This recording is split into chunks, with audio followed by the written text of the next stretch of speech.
this morning. I think we can. That I is the think we can do it. understatement. Well, if we keep our side comments to a minimum, we'll get through this. So we're going to start off with unemployment. There are three issues here. One is the letter that we've been asked to sign off on, relieving people or tolling people's penalty weeks so they can get some unemployment during this period now.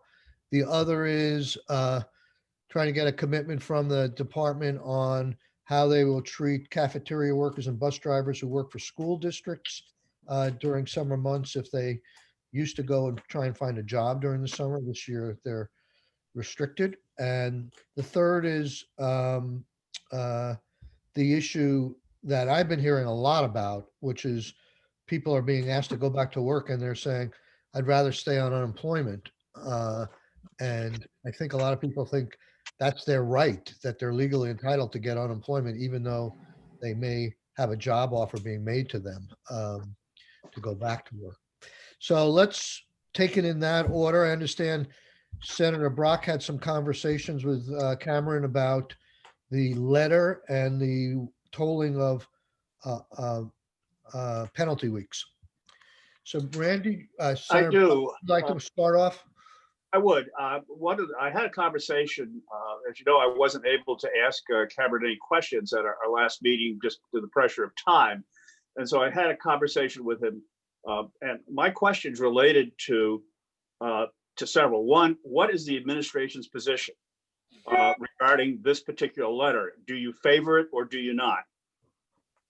Cameron, can you answer that? Yes, sir. So I spoke with our commissioner again about this, and our position is, as we testified to the House committee, that we do not support moving people into the PUA program who are serving penalty weeks. Our position is that, you know, the department issued these penalty weeks because of fraudulent behavior on behalf of these individuals. And we feel that that was a penalty provided by the department, and the individuals should serve those penalties as required by our statute and our rules. And I know that there's some concern about the fact that there is a pandemic, and we understand that. But the individuals would, under normal circumstances, be unemployed and be required to serve the penalty weeks as well.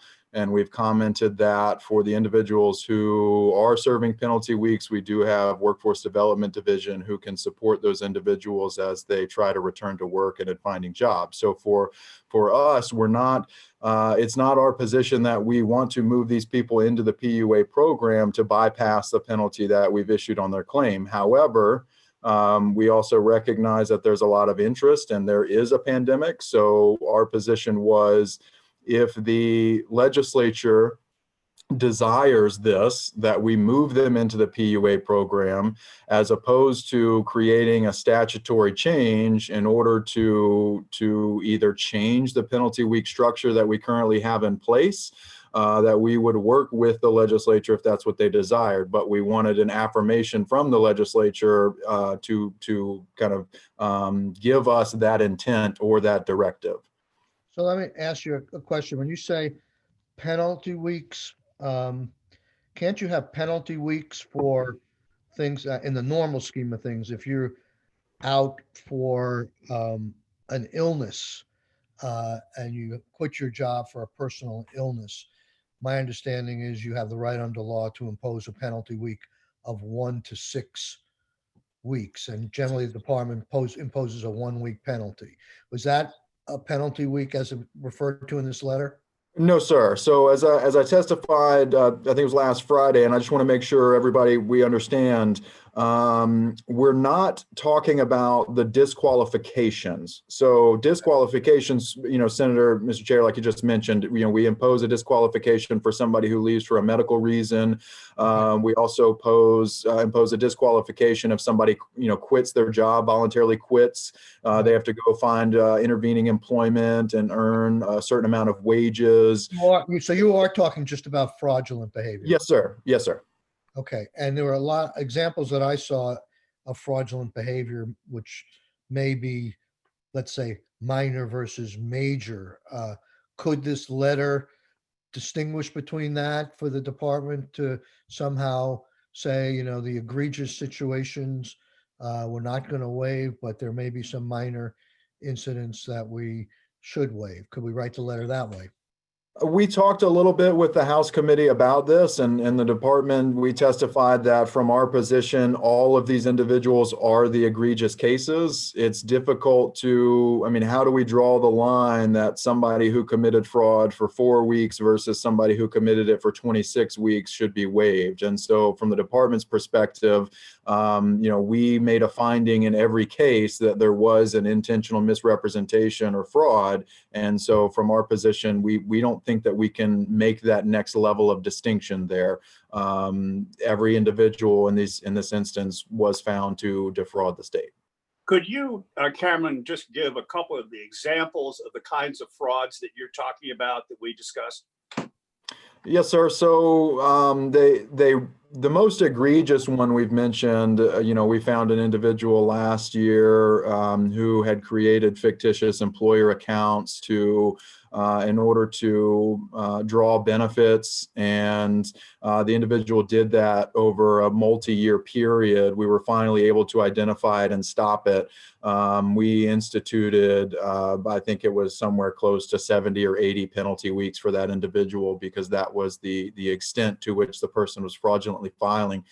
A lot of the other cases, though, are people who've defrauded the state to the tune of, $5,000. But when you look at it, and we institute a penalty week for each week there's fraud. And so we have some individuals who have 26 weeks, 31 weeks, 17 weeks, etc. So those individuals, when you look at it, that's 17 weeks where that person defrauded the state of Vermont, and 26 weeks. So these are, when you get to 26 or 31 weeks, these are people who have defrauded the state over multiple benefit years. And again, that's where, from the department's position, it's difficult at this point in time to kind of bypass that fact and move them into a separate program. Are you aware of what other states may be doing in this area? I'm not aware specifically. I asked some of our New England states, probably about a month ago at this point in time, when we were testifying in front of the House committee, and a lot of them commented back to me that, in the grand scheme of things, at that point in time when we're trying to get these other programs stood up, that this was, is not being addressed at this point, because we're trying to get people benefits who are legitimately entitled to them. In the meantime, I did reach out to the U.S. Department of Labor. In conversations with the House committee, we informed them that we would do so to find out whether we even have the authority to do this, because the PUA is a federal program. And I did reach out to USDOL. The response I got back, I think it was on Monday of this week, was that they have sent my question to their legal team for review. So I have not yet received an answer from them of whether they would authorize this or not.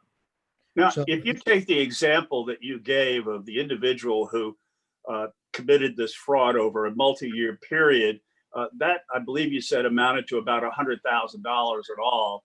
Of which you've managed to collect back about 70,000. If that person got the kind of delay waiver that we're talking about in this letter, would that make them then eligible also to receive the $600 federal benefit weekly?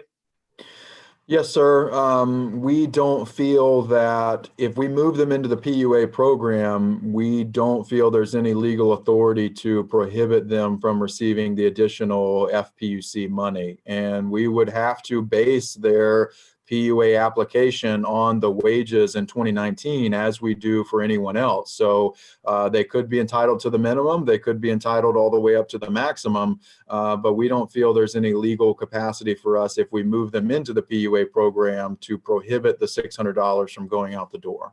And the last question I have is, in these particular cases where people have stolen between $5,000 and $100,000 from our state unemployment fund, why haven't they been criminally prosecuted? Yes, sir. We also mentioned this to the House committee. The statutory criminal penalty for unemployment insurance fraud was removed I believe it was, roughly around 10 years ago. I think when we looked, it was either 2008 or 2009. And what was put in place was the ability to fine the individual, I think, up to $5,000. So we removed the statute, the state removed the criminal penalty in place of an administrative penalty. So we do not have we can refer it to the state's attorneys, for example, or the AG's office, but there's no criminal law that's broken, if you will, unless there's something else that's done. Okay. Thank you. So my understanding of the department's position is you'll follow you'll allow for the tolling of penalty weeks for fraud if you get a letter from the legislature. But then you might not do it anyhow if the feds say it's not an allowable thing to do. And now you have a third choice. What if you get a letter from the House, but not signed off by the Senate? So yes, sir. Our position was if we got a letter from the legislature, we would abide by that. Now, if USDOL comes in and says you can't do that, then clearly we wouldn't, because we don't want to jeopardize the program or the other programs. And then to your last point, Mr. Chair, that I think would put us in a difficult position if we got a letter from the House and not the Senate, because as we testified to the House, we want to be careful about, making a large programmatic decision like that based on one committee or one body's decision. Okay, let me ask you this, because that raises the other question. How many people are we talking about here? Do you know? Right. That's Yes, that's sir. my question. Yep. As of last week, we had 106 individuals file a weekly claim last week who served a penalty week. Okay. So we may have to take this under advisement for another day or two. I might want to have Representative Marcotte or somebody come and present to the committee, but we'll see. Let's move on to the other. Is that okay with you, Senator Brock? You get all your questions answered? I did. Okay. Yeah. So second question, hope briefly, is the question on disqualified summer workers. Do you Yes, have sir. anything for us at this point? I don't have anything in writing. I want you to know that, again, as I mentioned last Friday, this is, we know what we're doing and what we will do for these individuals. We are trying to draft bulletins on a host of issues, including, self-employed people who are going back to work, the educational wages, et cetera. We're drafting that and it's under review, and we hope to have something out, to both direct our internal staff, but also to provide to the public about this topic. But as I testified, we will allow those people to move into PUA. We have no intention of holding them up in any capacity. Okay. And the last issue, can you talk about that, about people being asked to return to their jobs? Yes, sir. We have an incident command structure meeting every Monday, Wednesday, and Friday mornings, and I brought this up just this morning, and we did talk about this topic, and we do recognize that this is an issue, Mr. Chair, as you mentioned, and as employers are starting to come back to work, it's becoming more of an immediate need to address. We've received additional questions from employers as well as you all, and so we discussed a little bit what a notification strategy could be. We do have some information up on our website, but we may try to do a press release just to get the information out to employers. But we also talked about potentially sending a notification to all the claimants as well, because we have their email addresses, just as a notification of, as you potentially are being asked to come back to work from your employer, here's information you need to be aware of that may jeopardize your benefits.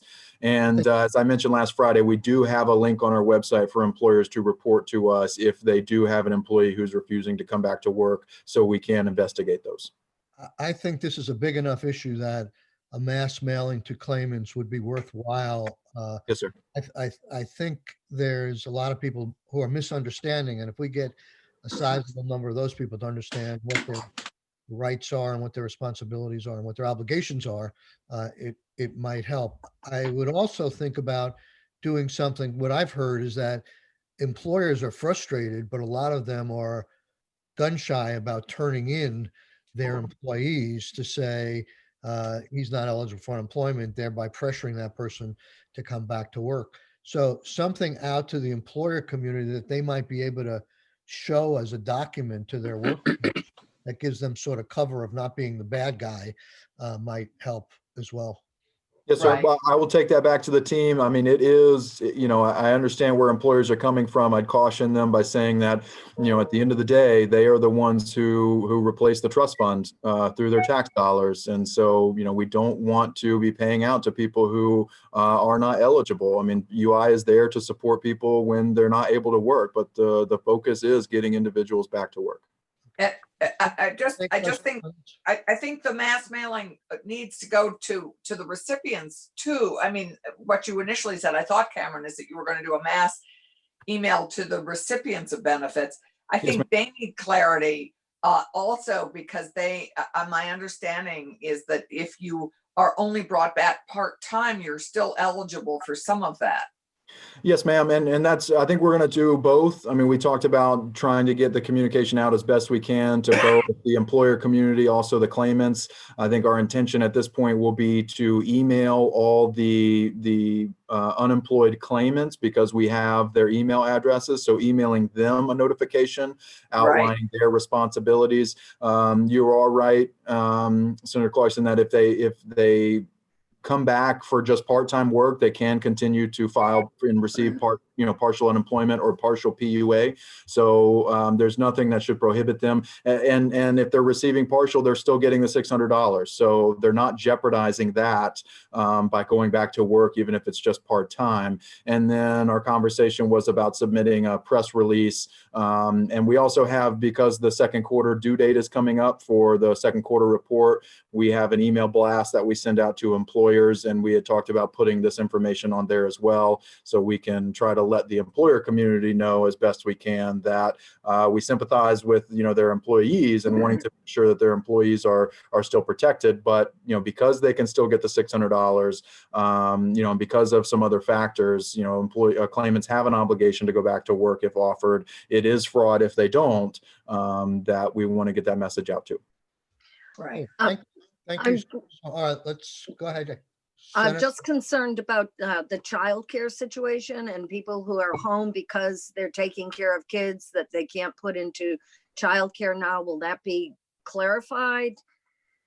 Yes, ma'am. So that's where for example, the refusal to return to work, we will have to take those as an individual case by case basis. I mean, if somebody, for example, is being directed by their healthcare provider to remain at home, we may not find it a suitable work if their employer is asking them to come back. Their employer is saying, hey, come back to work. Their healthcare provider is saying, hey, stay home. But we have to be very careful to inform these individuals that although refusing to go back to work may allow you to continue to collect unemployment benefits, at that point in time, your employer also has rights, and they may be able to terminate your employment and go and find somebody else to fill your position. So there's a lot of detail that goes into it. We'll look at it on a case by case basis. So, Senator, for your point, if someone is not going back to work because they don't have childcare, for example, we would probably look at that and determine that they can remain on unemployment. But again, the question of their employer's rights moving forward. Now, I will also brief the committee very quickly, Mr. Chair. I know you got to move on with the PAC schedule. We are on the horizon. We are going to have to start looking at individuals who if they were laid off or they quit their job or they're not working because they're taking care of their children because the school is closed, for example, or the daycare is closed, for example. When we get into the schools closing for summer break, their normal school closures, we will have to start investigating those claims, because at that point, the person will have to demonstrate that their normal summer child care is somehow compromised where they can't go back to work for that reason. So that's another complicated issue that we know is on the horizon, and we're trying to also draft information to get out to the public about how we'll be tackling those issues. Okay. So we do have a PAC scheduled. Cameron, you got a lot in that 20 minutes or a few minutes. Thank you. Time. Thank you very much. We'll move over to Cassie. I see her on here. Good morning. How are you? Good morning. I'm well. How are you all? Okay. We're- I guess we're going to go over some old ground, but also wanting to know from your perspective what the status is in terms of the VITA program and the governance package in terms of your testimony and what you've heard in House Commerce on this. And I'm particularly still wanting to hear whether there's any more bang we can get for the buck of the 42 million that the governor has set aside for loans in terms of somehow leveraging more support from either VITA or private banks or credit unions, somehow using that $42 million in a different way to generate more loans. Mhm. Sure. Well, Cassie Polimas, Vermont Economic Development Authority. Thank you for inviting me today. And you're correct. Yesterday, I was invited to the House Commerce Committee, and we spent a couple of hours going through the governor and the administration's proposal for the business community. I guess cutting to the chase on it, the issues as it stands now with the administration's proposal, some of the things kind of run into some obstacles with the requirements of the CARES Act and how that money needs to be deployed. So for instance, you talk about leveraging the 44 million. And the best way to do that is to create a revolving loan fund where that money gets recycled. Or that's one of the ways anyway. However, the guidance from Treasury on the CARES Act says that it's okay to do loans. However, any repayment, interest, and principal has to go back to Treasury. So right there, that doesn't make loans quite as appealing because that money has to go back to Treasury. So there's a lot of debate going on between what's best, grants versus loans. So grants, that money gets out, it stays out, it doesn't have to be repaid, but you don't get the benefit of leveraging that money. The other consideration is, there's the need and the need from the business community and our need as part of the public is to get that money out quickly. So grants is a way to do that, but then you want to make sure that it goes to the businesses that need it the most and are likely to survive. So there's a lot of the trade-off going on. The other issue with VITA is what we do. Our bread and butter is making loans, and we fund ourselves. So we manage revolving loan funds.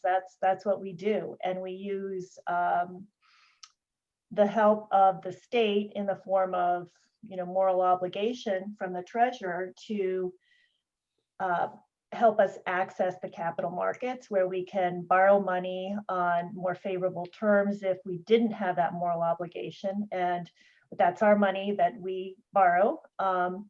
So there's that train of thought as well. But there are two things that I keep coming up against on that. And one is, what is the state's appetite for increasing its moral obligation to support VITA at this point in time? And that's a question really for the treasurer. And then secondly, there's just capacity issues with VITA. So for example, with Hurricane Irene, VITA received additional moral obligation from the treasurer. We were able to use that to borrow more money from our lenders but we were talking about, 15, $16 million there versus here we're talking about much more money. And so we bump up against a capacity issue. And based on the numbers I'm hearing, I mean, the need out there is like, there's over 80,000 businesses. So even if half of those, say 40,000+ businesses, that's not something that Vita alone can do. So scale here and keeping in mind, what's feasible is very important. So that's where we are. I mean, the combination of grants and loans, I think is a very good approach. And the challenge is on the operational side, how do we get that money out quickly and make sure that money gets out to the businesses that are in most need and that will get through this pandemic and survive. Right. How does, when you said during Storm Irene, $16 million, was that $16 million of seed money to pay debt service, or is that the total amount of loans that were granted as a result of Hurricane Irene? That was the total amount of loans that were granted. So if the governor's proposal had $42 million of loans to go through Vita, at least I recall that somewhere around there. And if that $42 million didn't go out the door as loans, could it be used, assuming we had, I guess, the moral obligation, could it be used to generate far more in loans than just the $42 million? In other words, if it was put towards making the loans, taking care of the loss reserves, I know that's a problem, but, or buying down interest rates or something to that effect, could it generate a multiplier effect? Mm-hmm. Yes, in theory, it could.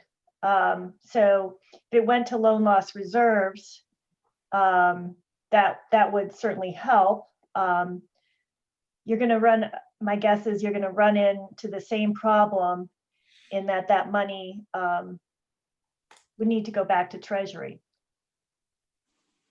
Right. It's not something that would But stay.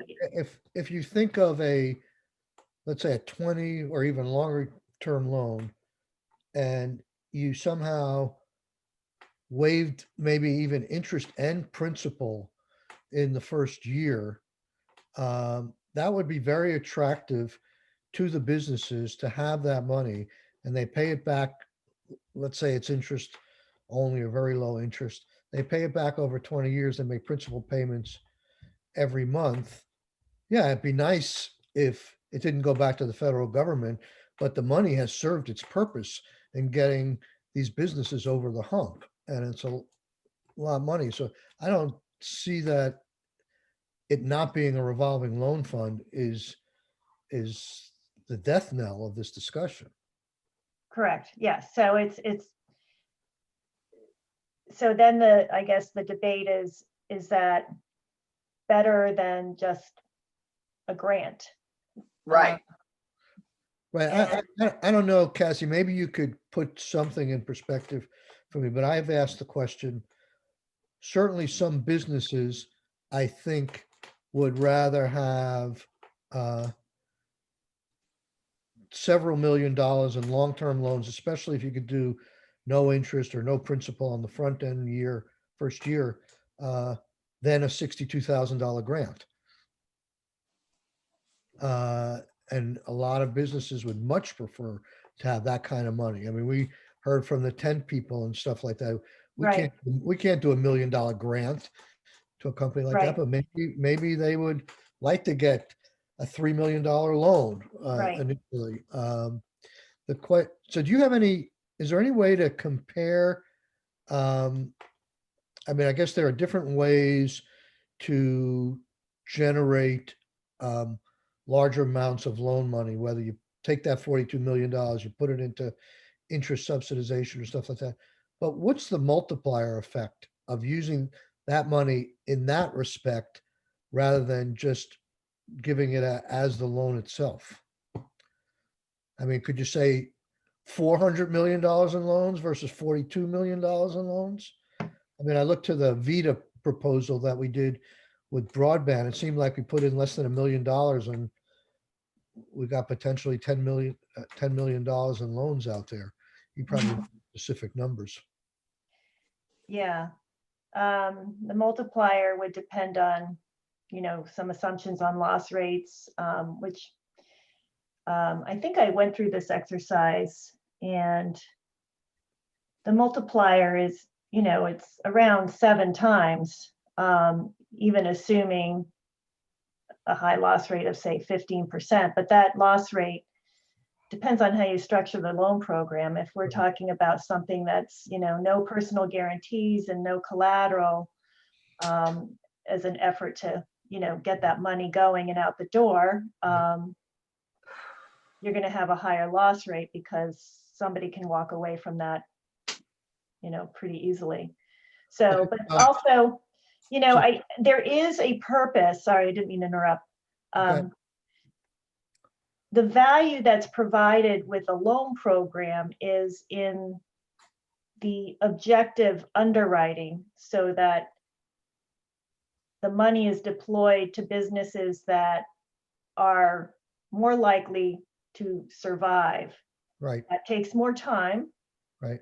So you're talking about not being able to just get that money out the door, say like, the PPP was designed, but if the objective there is to do grants to a certain population of businesses, and then there's still this unmet need for folks like tent companies and other in the hospitality industry that have a high level of capital investment, and need, more like $1 million or $2 million, and you can't do that in grants.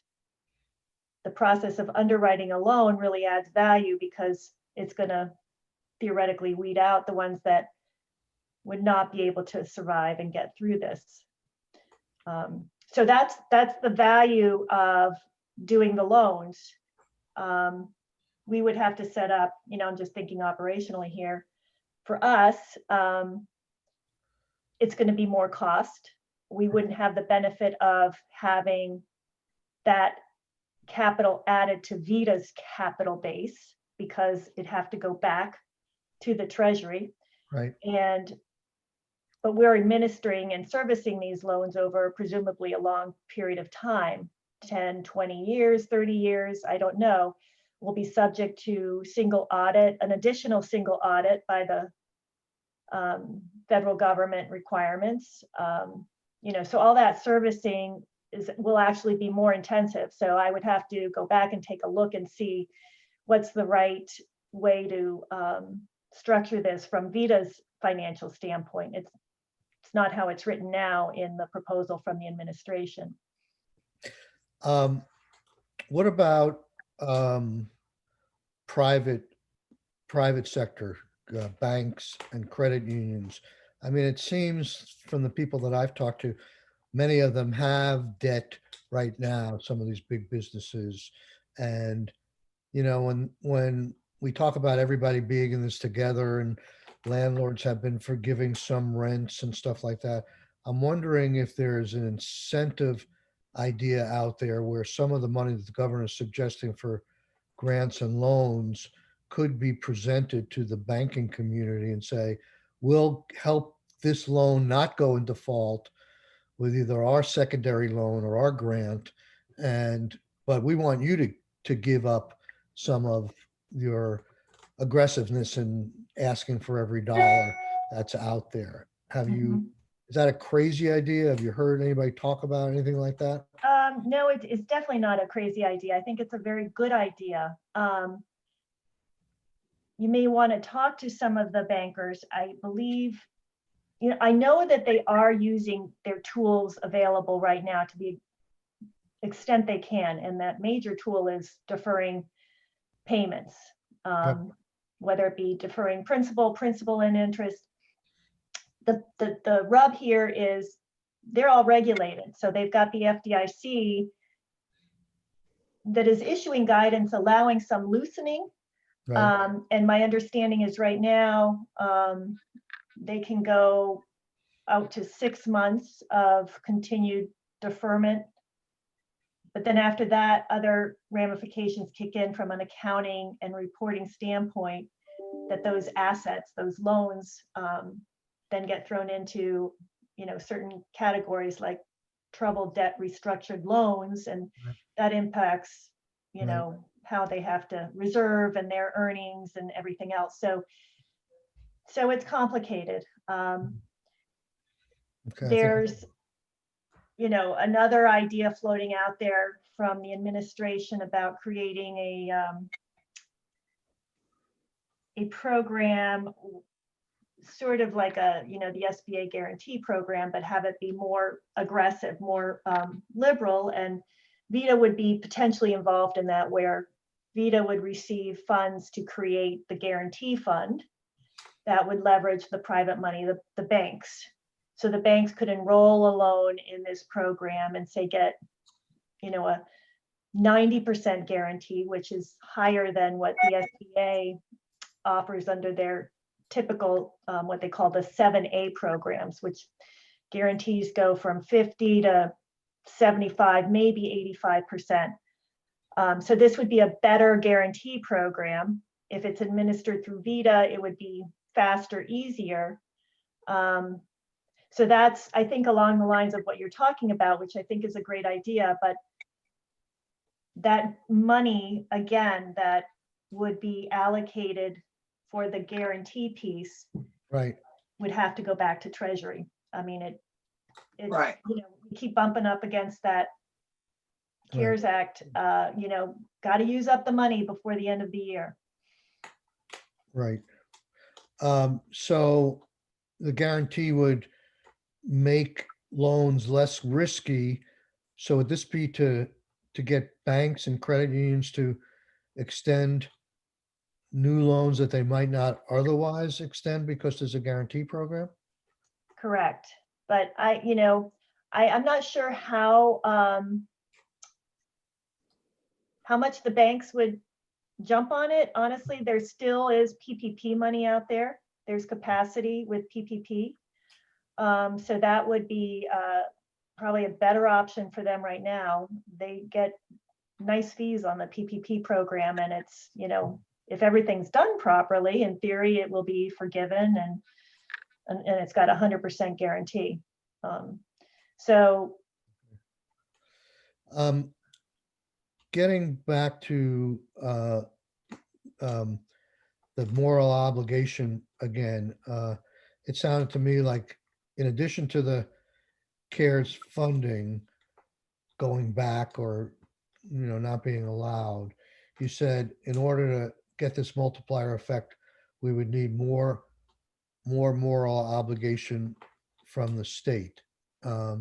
Did the state give more moral obligation on the broadband loans last year?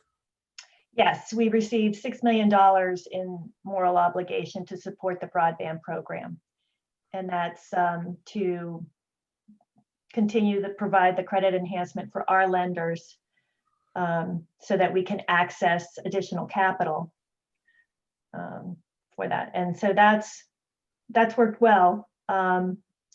It doesn't make VITA any less risky. So just, if I were to put on the administration's hat or the state's hat, that doesn't make VITA less risky. So I think right now, part of the challenge is that, VITA, like anybody else, is going through its own having impact from COVID-19, because we're doing a lot of deferrals on our loans, and those are our assets. Do you have any idea what the size of the moral obligation of the state is right now? You mean what the overall, yeah, I think it's well into the 300 million range. And so you added $6 million to that It last didn't, year. it didn't increase that. I believe the way that worked out was it was taken from another entity that's rather dormant right now, and moved over to VITA. So it didn't expand Okay, the moral obligation overall for the state. It just shifted it. okay. Okay. Um, so there's no clear direction you heard yesterday from the Commerce Committee at this point, is there? Um, About the VITA portion of this bill? Other than, we know that the RLF is out. So struggling with the idea of whether there's, making loans versus all grants is something that the state wants to pursue. As I said, there is value there in that if you're talking about a need that exceeds the 62.5, making those all grants has certain challenges. So I think that there's still struggle. I mean, the committee met for 2 hours in the morning, and then there was a subcommittee that met for another couple of hours in the afternoon just to kind of put together a spreadsheet to see, what's a potential go, no go, delete idea. So it's still being wrangled with. Okay. So the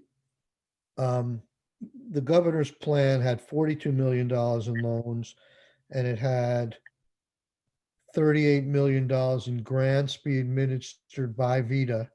That would be very comparable to the grants that would be administered by tax, correct? Correct. Yes. The idea is that for the grants, any of the 3 channels, so there's the tax department and VITA, and then the local revolving loan funds, make that as consistent as possible, because we want to avoid somebody going to tax and saying they get this amount and going to VITA and they could get a different amount. Needs to be pretty standardized.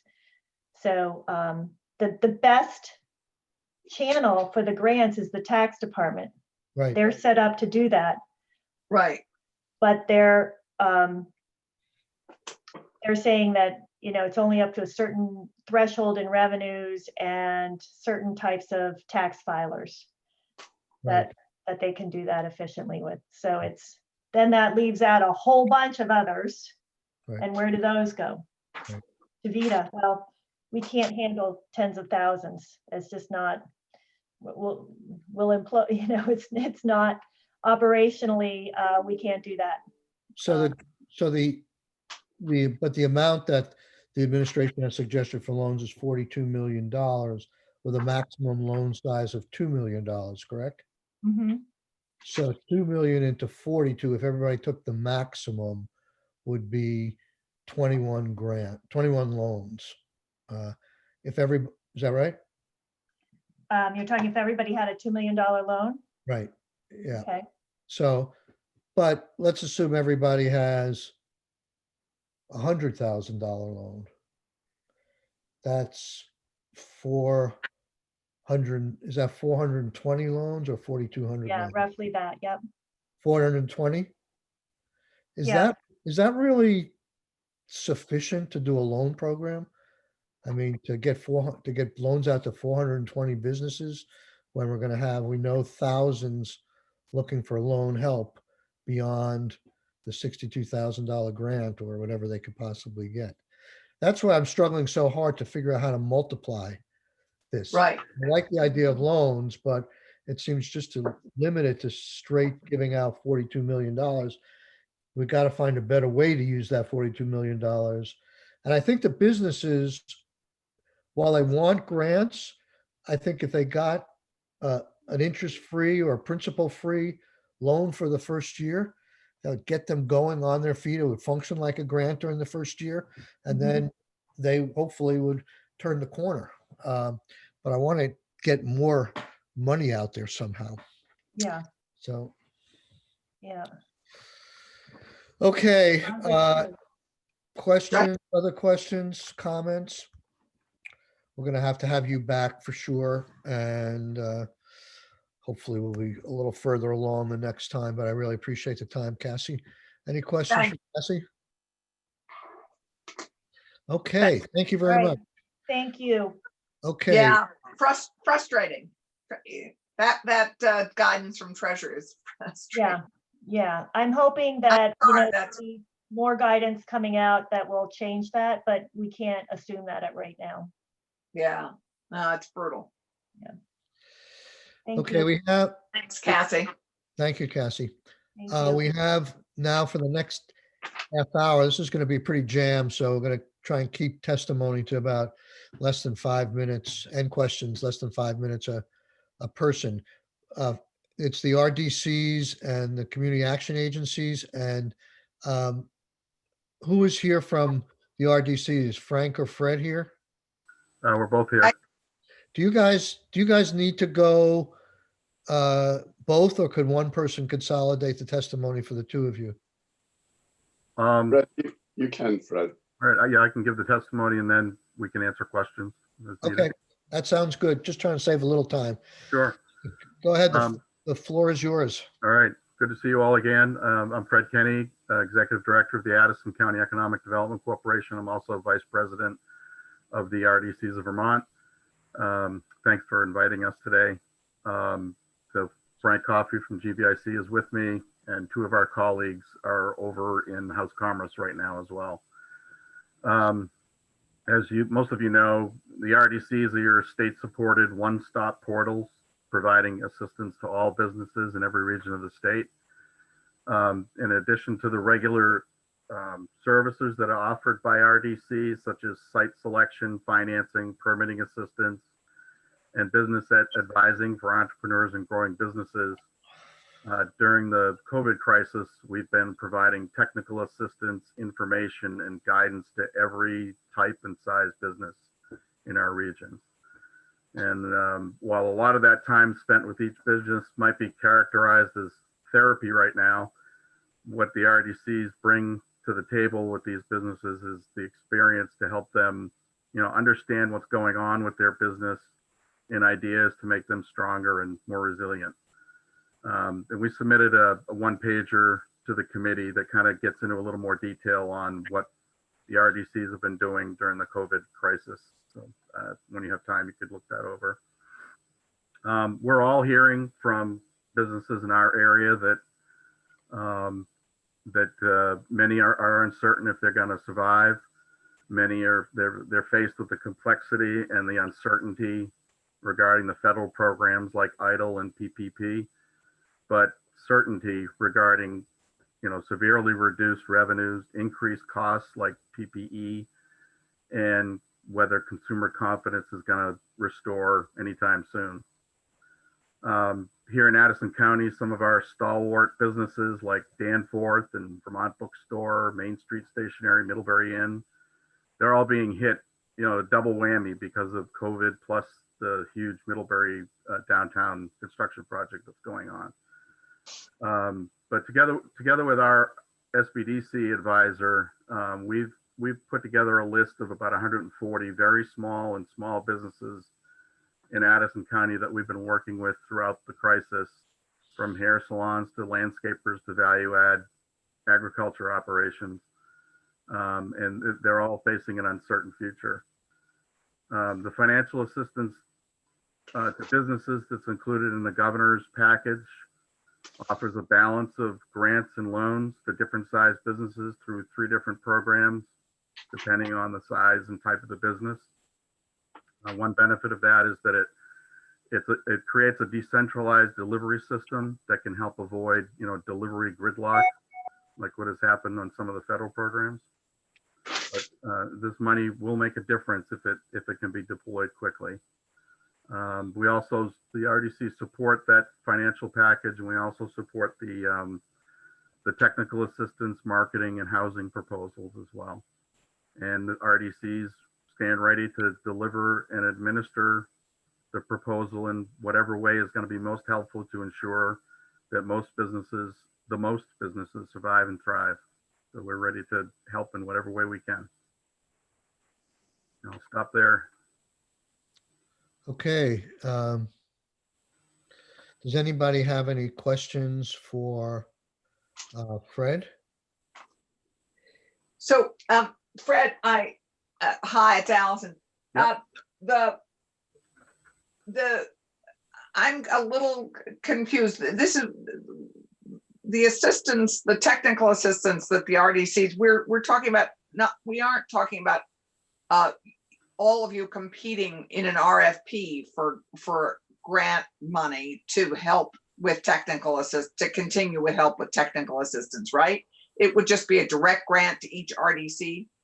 I don't know. I mean, the proposal just says that there'll be technical assistance delivered through the existing network, but that will be accomplished, how that's done is through an RFP. So my assumption is that the RDCs together would respond to that RFP and, not compete against each other, but offer to deliver that technical assistance throughout the state through an already existing RDC system.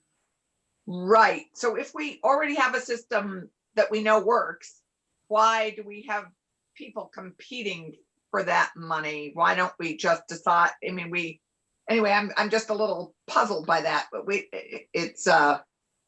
why not just simply reinforce it and finance it rather than have you spend time? RFPs take time, and I'm just curious about your thoughts about that and I know there's $5 million put aside for technical assistance. What are the RDCs looking at in actual, what are you thinking you need? Well, if your preference is to skip the RFP process, the RDCs would be willing to take on that part of the program. So go ahead. I have a question for Frank. Or Frank, if you want to say a few words, it's also okay. But my question, it goes back to what you're seeing, or both of you seeing, in terms of the business's needs. I mean, you may have heard the story, Frank, that the 10 companies came to us and they say they needed $12 million and there's 12 of them. So on average, they need $1 million each, and they want it in a grant. Now, the governor's offering $62,000 as the maximum grant. So it seems like some vibrant loan program might be more important to businesses of certain sizes that need a lot of money. And maybe we defer some of the early payments and stuff, but we got to figure out a way to get more money than what's being proposed for a loan program by the governor. What is your reactions as RDC executives? You want to go first, Frank? Well, the effect of COVID in the economy is a really, really severe gut punch to all businesses. In Chittenden County, we have about 6,600 business establishments, and 99% of them have less than 50 employees. So it's mostly small businesses. In our general operations, we are working with the value-added businesses, the dollar importing goods and services exporting, so they can have 2 employees or 600, 1,000 employees. Because of COVID and because everyone working in the state government is so stressed, we're helping everyone, basically, our team, and we added a staff member. Some businesses couldn't take loans because they couldn't pay the loans back. We're going to lose a lot of businesses. I think the governor's proposal is a combination of both loans and grants, and probably both are needed. And I think I know I've heard one of your priorities, Senator, is to get the money out as fast as possible, and that's what I would urge you to do, get it out as quickly as possible. We're approaching the point now that a lot of the businesses have been basically shuttered since March 15th or around then. So it's really a dire need. Yep. And some of them are opening so slowly. The restaurant sector, who we normally don't deal with, is completely stressed. And in a good economy, you lose 25% of those businesses annually. So we're going to lose a much higher percentage.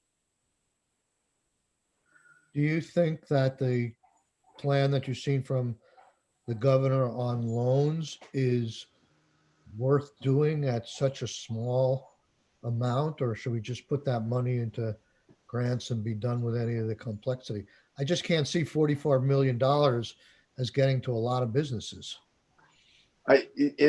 In some instances, loans are probably meaningful in that you just had Cassie on, that they might be leveraged with a bank loan and a Vita loan. So a business may be already in process. From our standpoint at GBIC, we don't have a revolving loan fund. We really don't want to operate one. CEDO does in Burlington. And our preference would be to get grants out to as many businesses as possible, as quickly as possible. I sit on the governor's task force, and one of the things that we recommended, my colleague Seth Bowden and I initially, was that you set up a mechanism to get the money out as fast as you can through the tax department or rebates or something, because we watched the Agency of Commerce phone lines get jammed in 3 days over who's an essential business. The Department of Labor get broken in a week because 70,000 Vermonters were filing for unemployment. So you got to be able to accept the inquiries, process the inquiries, and get the money out as fast as you can. So to me, it's about swiftly getting the money out into the market. And really, it's up to you to decide, how that mix goes. So Our directors are reporting, seeing, there's a wide variety of mix of need. There's some that need immediate infusion of cash, those who couldn't take advantage of the federal programs or didn't get in time, and those that could take on some debt, and those that can't. I mean, it's really a mix. So having programs with a mix of loans and grants would be helpful. I mean, the more grants, the better. But the proposal creates a decentralized system of access so that you don't get jammed up, I think. Right. And it also leverages what Vita can offer and what the revolving loan funds around the state that are already there can leverage those by using those funds for loans, in addition to what's in the proposal for an appropriation. Okay. So it sounds like, Fred, you given the wideness and variety of need, that even if it's small, that 42 million in loans would be worth having for the businesses that are capable of taking advantage of them. As we look at,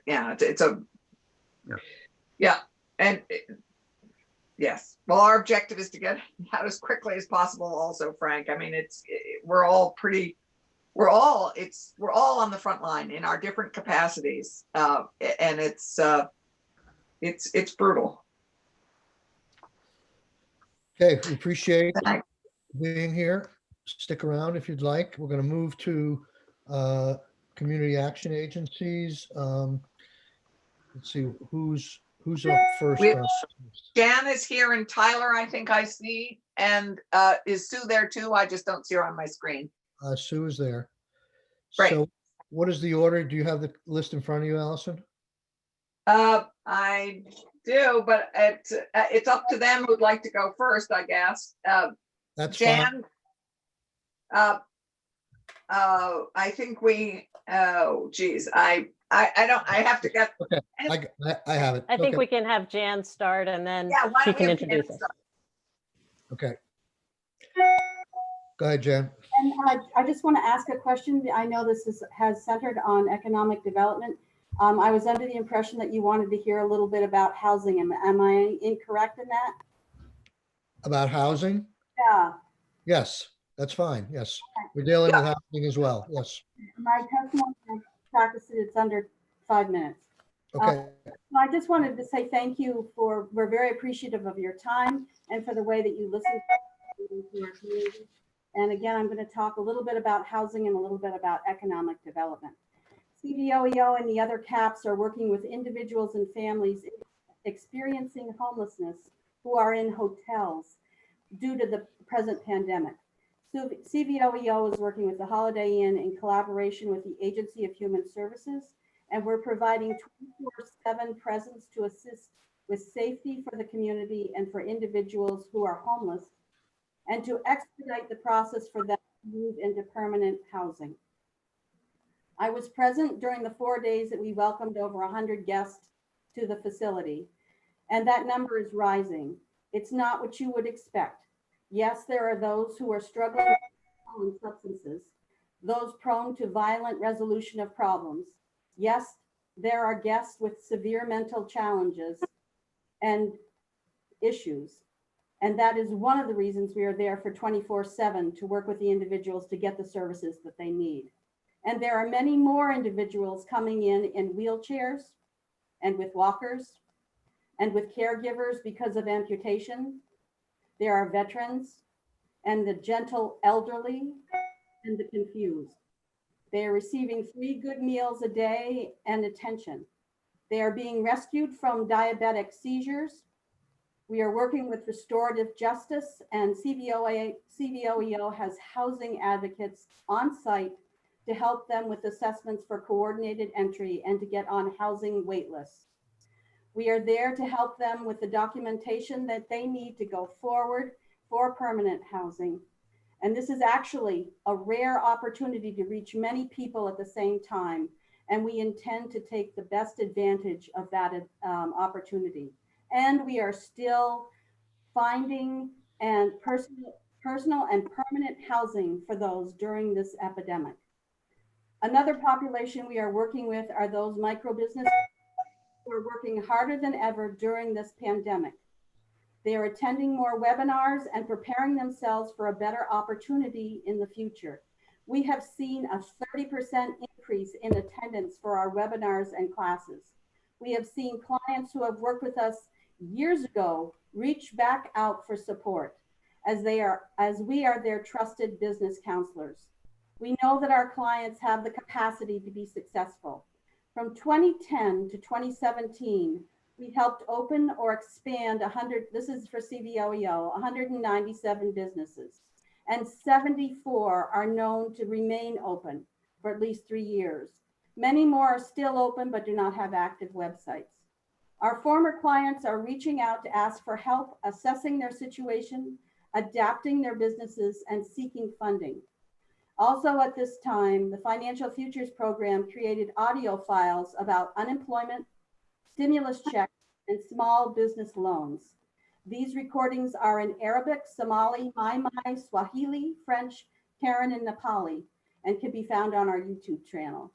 And each links to the Department of Labor and Unemployment and the SBA, and provides contact information for CVOEO's community ambassadors.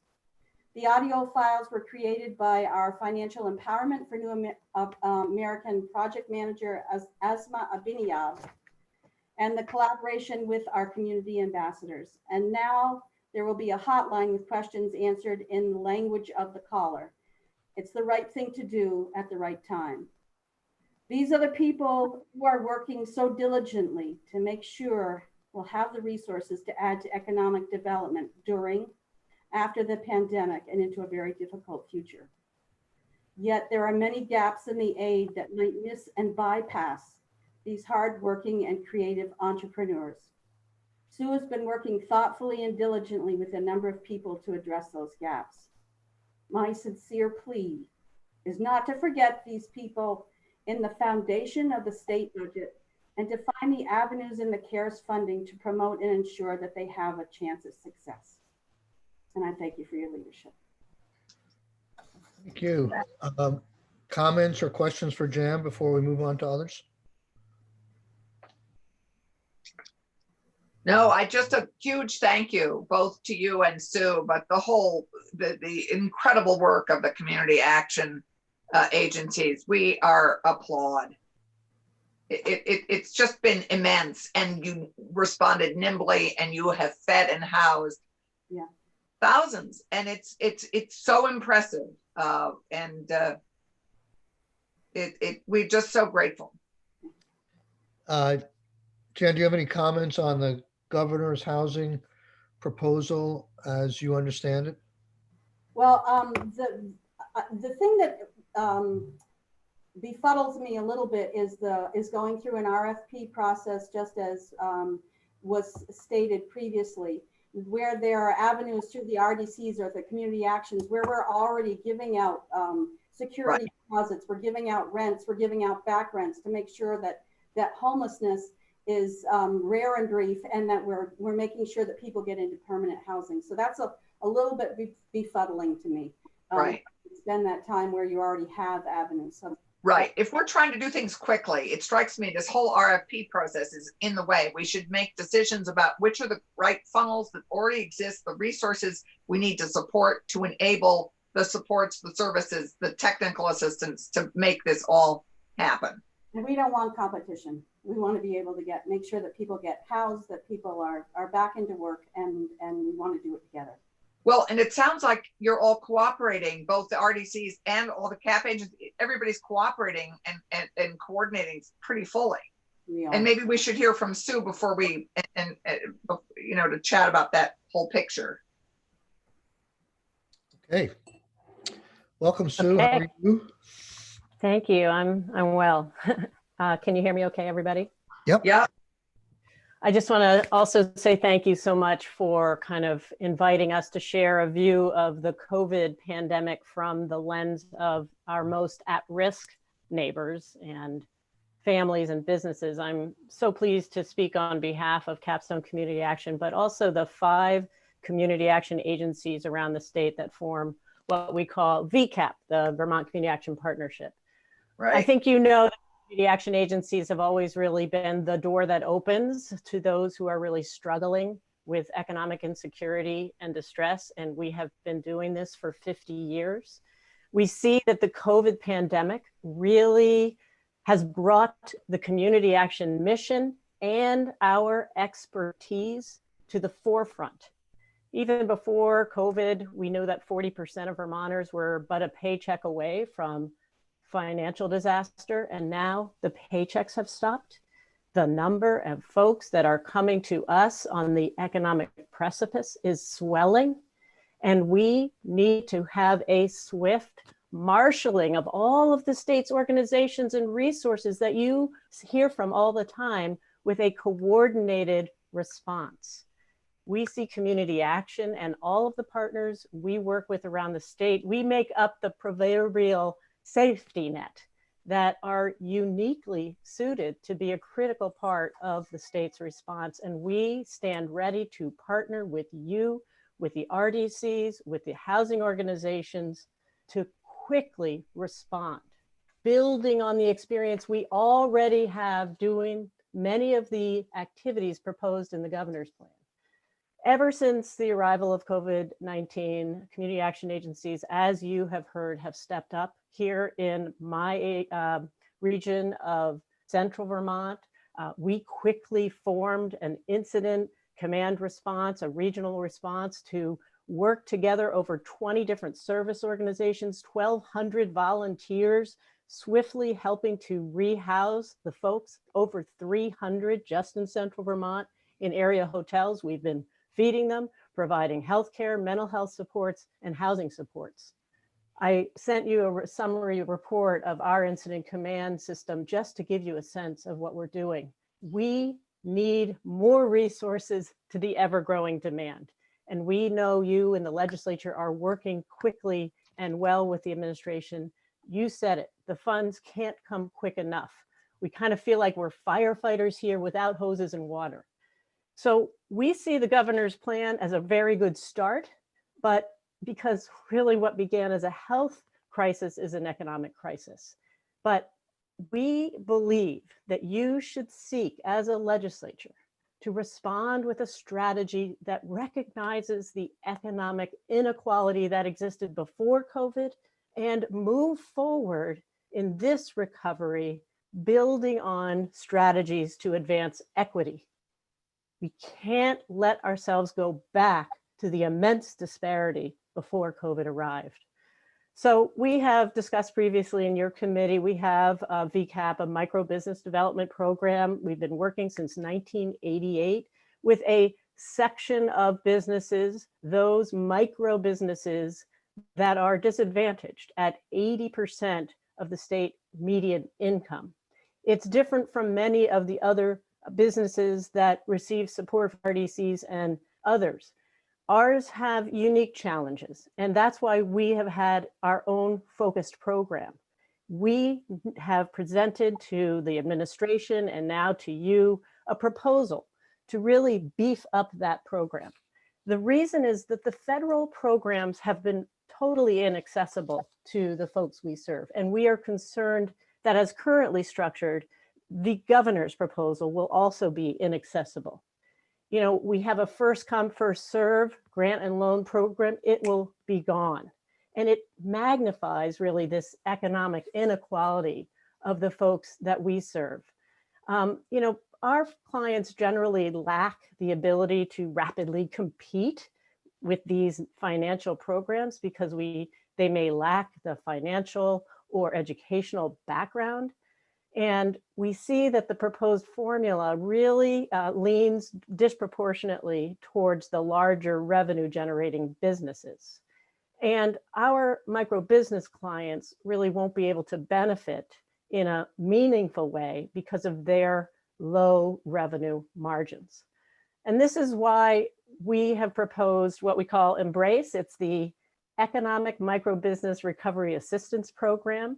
It's a coordinated strategy to stimulate economic growth for our most vulnerable Vermont businesses. We did share this proposal with the administration before they developed their restart plan. I hope they are supportive of our plan in Central Vermont. We reached out to our Central Vermont RDC, who has an understanding and a depth of knowledge with our program and is supportive of our ideas. Look, since the crisis began, our phones have been ringing off the hook. We have needs for loan applications, applying for unemployment, adjusting cash flow projections, redesigning business plans in this new landscape. We know that entrepreneurship is the greatest wealth builder for our state and local economy and for individuals. Historically, in recessionary times, the recession has been countered by an increase in new businesses and business expansions. And given these trends, we believe there is a strong potential for a spike in demand, and that's why our plan meets this demand. We recommend establishing a state microbusiness development information hub, coordinating our network of microbusiness counselors. We need to hire more counselors. We recommend 6, 1 for each of the 5 CAP agencies and another to coordinate all of the work between them, and that we establish an innovative working capital program. It's really a credit building opportunity for the disadvantaged microbusinesses we serve. We recommend setting aside $1 million for this and really having a $2,500 grant that represents a security deposit for a low interest micro loan. So Sue, while you're on the money piece, as we look at the technical assistance money that's in the governor's proposal of $5 million,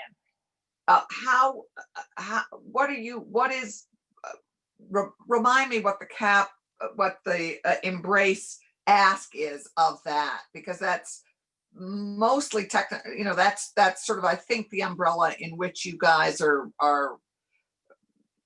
So we do not believe that the eligibility requirements laid out in the governor's proposal will be accessible to our folks, as I've sort of explained why. And we are not listed, although all the RDCs are listed as folks who would receive support to provide the technical assistance. The community action agencies are not. And they do, the program does talk about, or the proposal does talk about something called a technical assistance. I'm sorry, I'm lost the name. Right. And Tyler's going to help me here. But that is why we essentially believe we need a specific, I'll call it a carve out, because the folks we deal with are very different from the folks the RDCs deal with. And I what think is- that they will. What's the financial ask on that carve out? It's basically $1 million. We're anticipating 420 loans. We think we can put that money out the door if we have the mobilization of people to do it for these clients. So this is a million for the supports, or all the things you want to do with micro business. No, And $1 million is for the loans. In addition, we need another, I think it's 658 for the 6 positions that we want to add on. Tyler, am I getting that correct? Tyler is here. He is actually a microbusiness counselor from Brock, which is the Bennington Rutland Community Action Agency. so I think Michael has left us to go to testify in Senate Natural Resources. Is that right? Michael has, yeah, okay. Yes, that's correct. He had to give testimony and expects to be back. Right, great. So just to finish before we go to Tyler, and I know we have Jim Bradley in the wings here. Sorry, Jim, it's incredibly packed. So the total ask for the cap agencies for both the technical assistance help and that and maybe we need to separate it out between housing and micro business help.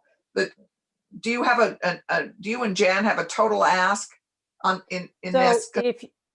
Yes, in the Embrace proposal, Right. It is clearly delineated in there. Right, okay. And I Good. I don't have the number right here. Yeah, no, I don't, It's actually, I have the proposal and I and just it don't have- also relies on base funding and the general assistance for our existing programs. So it adds on to that. And I will follow up with an email to clarify exactly Yeah, 'cause what we have asked for. Right, and if we can separate out the housing pieces from the micro business and economic development pieces, I mean, they're inextricably linked, but No, that they're would- really quite different. I'm glad you pointed that out. Our housing counselors who already do provide rental assistance and other things, that's a very different program. So Right. we would have different people doing these 2 programs, totally different skill set, totally different group of partners with whom we would work. and as we're looking at these things, I think that would be helpful if we could pull and separate them and have a total ask in each bucket. I mean, committee, tell me if I'm wrong, but I think that would be helpful for us. Yes? Okay, Tyler, Sue, thank you. Thank you, and Jan. Tyler, can we just shift to you for a minute, and then we sadly have to move along here. Okay, great. I just want to thank everyone for having us on and for taking the time to really listen and really being very supportive of the micro business and the underprivileged entrepreneurs that we do serve. So the Embrace proposal that we put together, they were speaking about the total cost of the Embrace is $1,675,700,000. The current That's strictly economic development. That's- Micro businesses, right? That's strictly that covers the hiring of 6 new staff members. Right. That covers doing grants to 420 micro businesses, $2,500 a piece, that those convert into a loan to build capital. And that also covers the building of a centralized hub. We've put together a tremendous amount of value with those funds, thinking about where every dollar goes over time. This is a very direct form of use of the money that we believe is very efficient and offers a very good return on investment based on our 10 years of experience and data. So the current budget is $398,720 for the statewide MBDP microbusiness development program. And this is all 5 cap agencies that's divided between those. Right. So this is really only for one position at each of the cap agencies. We're asking for an additional position. So the total combined cost for our proposal plus the existing is $2,074,000. And that's projected to really help and impact over 1,000 micro businesses within the state. So there's a tremendous amount of value there. Plus, the fact that this is going to work to help build their credit line. So our fear in the governor's proposal is that because it's a first come, first serve, that our clients will be left behind in that.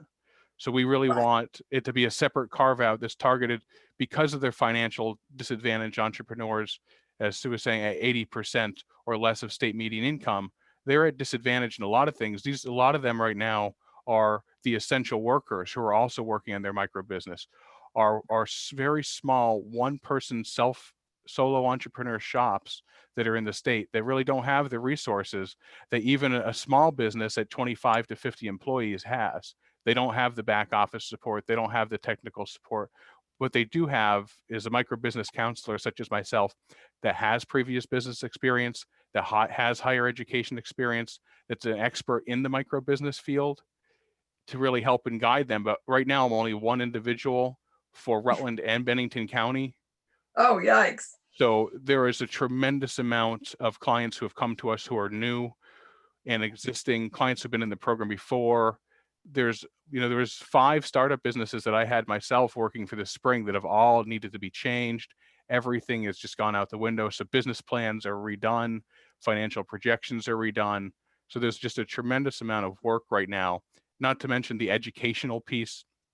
So we are in effect in a perfect place to meet where our clients are because they're coming to the food shelves. They're coming into the community action agencies already. And micro businesses make up 50% of all businesses in Vermont, which is less than 5 employees. These are the very small mom and pop shops. So I think the RDCs play a tremendous role in really helping small businesses and are really there. They also deal with some micro businesses as well, but there's definitely a separation of our clients that kind of go to one silo or to the other, some overlap. So I think it's very important to address to make sure the RDCs have what they need for the small businesses and for some of the micro businesses, but that the MBDP program is also involved in that so we can really target the ones who are coming into our agencies who we have a rapport with. The RDCs and their counseling, they have a rapport with their clients. We have a rapport with ours. And I think sharing those resources, being involved, I think together and coming together, this is the time to really come together for the good of all Vermonters and for business. We need this as the second, the other path going forward. We've talked about all of the ones in housing and emergency food. Well, we really need the second path to help bring people out of poverty. Otherwise, we're going to be stuck into a cycle of poverty that we've seen over the past. Right.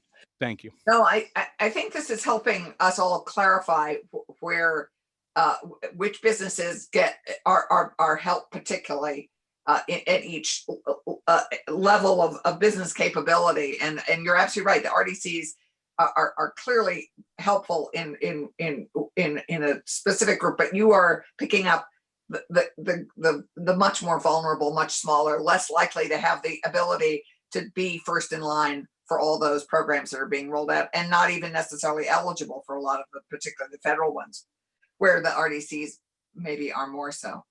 And anybody have questions for Tyler? I mean, if this is way too short, but we're super grateful. I can't believe you're covering 2 counties. I mean, I'm always amazed at how much you guys do for how little and for how many. Anybody have questions? All the community action agencies have wide service areas. Yeah, no, it's true because there are only 5 of you. Mm-hmm. Yeah, but I think just quickly, the RFPs, I assume that you guys also feel that the RFPs sort of take time and don't get money out the door fast enough when we know who the resources are to direct support money to. I mean, it's frustrating.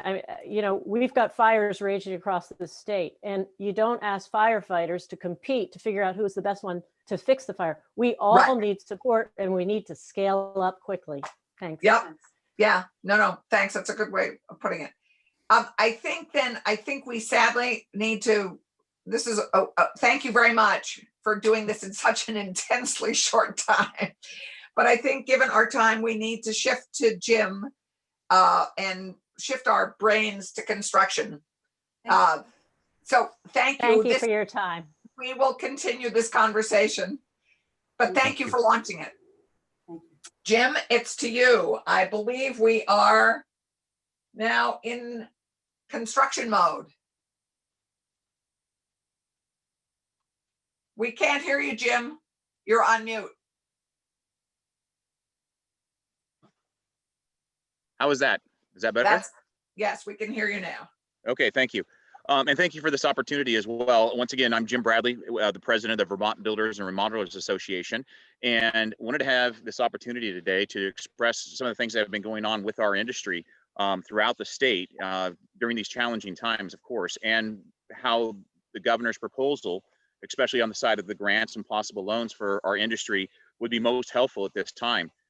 Some of the stories that we have heard during this time have been really compelling, of contractors going out of business left and right, some barely hanging on and needing some type of assistance, some not qualifying for the PPL financial instruments and the EIDL loans. Myself personally, I have my own company, as well as I work for another individual, and I was asked by Efficiency Vermont in December to come back into their program as an energy auditor to help assist with some of their measures that they were trying to get with efficiency goals and targeted rates. And so I started back up with my business on the side to do the weatherization and blower door test and everything else, bought a bunch of equipment, and that was in December. And then everything shut down. So now I have debt myself that I never had before for this equipment because I could not go in and perform the test. Only recently have we been allowed to go back in.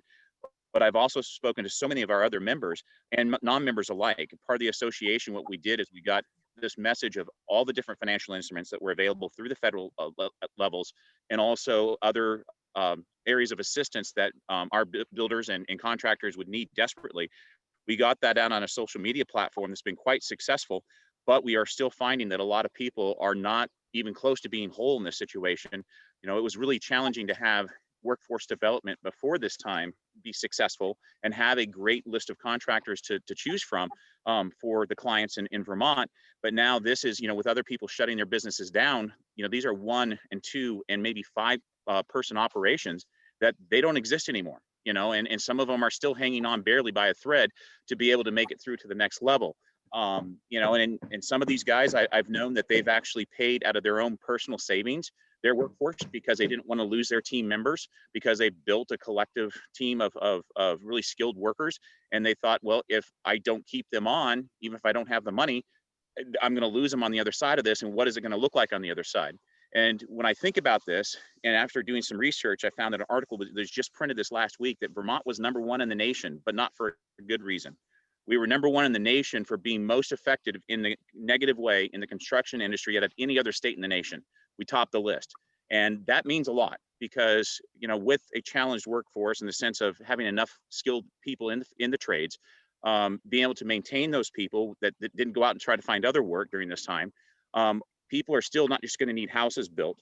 They're going to need their buildings repaired, maintained, and we're going to need to be able to have a workforce to draw from. And one of the ways that that can really help is by getting some of this grant assistance to help people make it through this challenging time.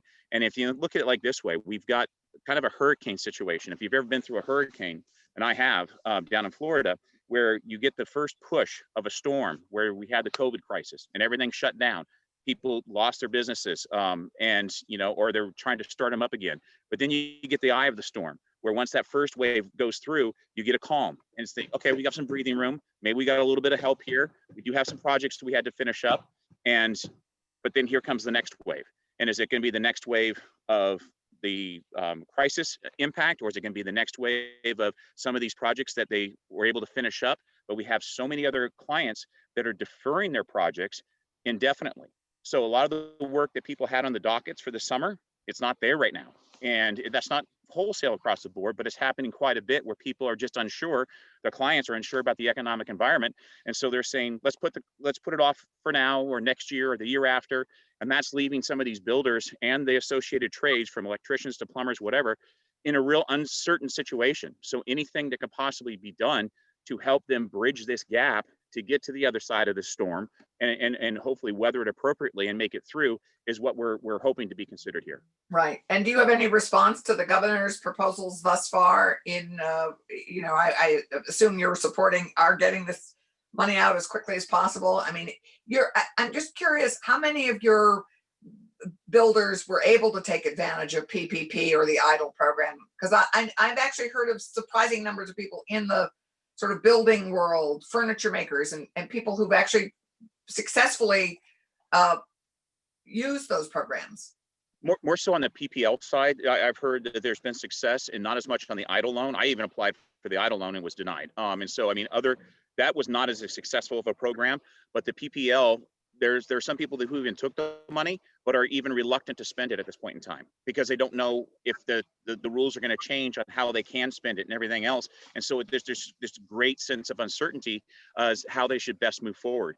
And so what I think of the governor's plan, to go back to your original question there, is I think that if we can move forward with some of this grant money immediately, that, and if we can even bifurcate that from the loan program, that would be most helpful for the people in our industry, because they are living day to day, many of these tradespeople, and to be able to give that immediate assistance, I think is crucial.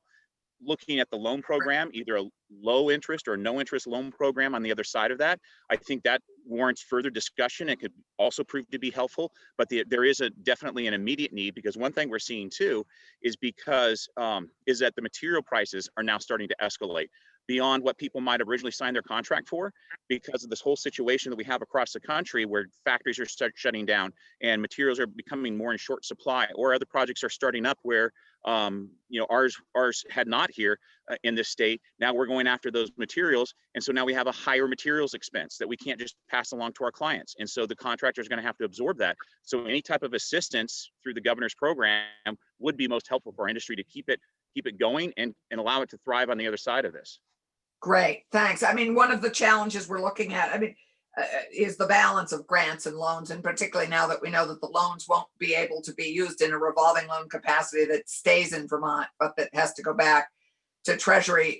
Do you have a sense in your construction business of the need of grants versus loans? Because the grants, as you know, are capped at $62,500.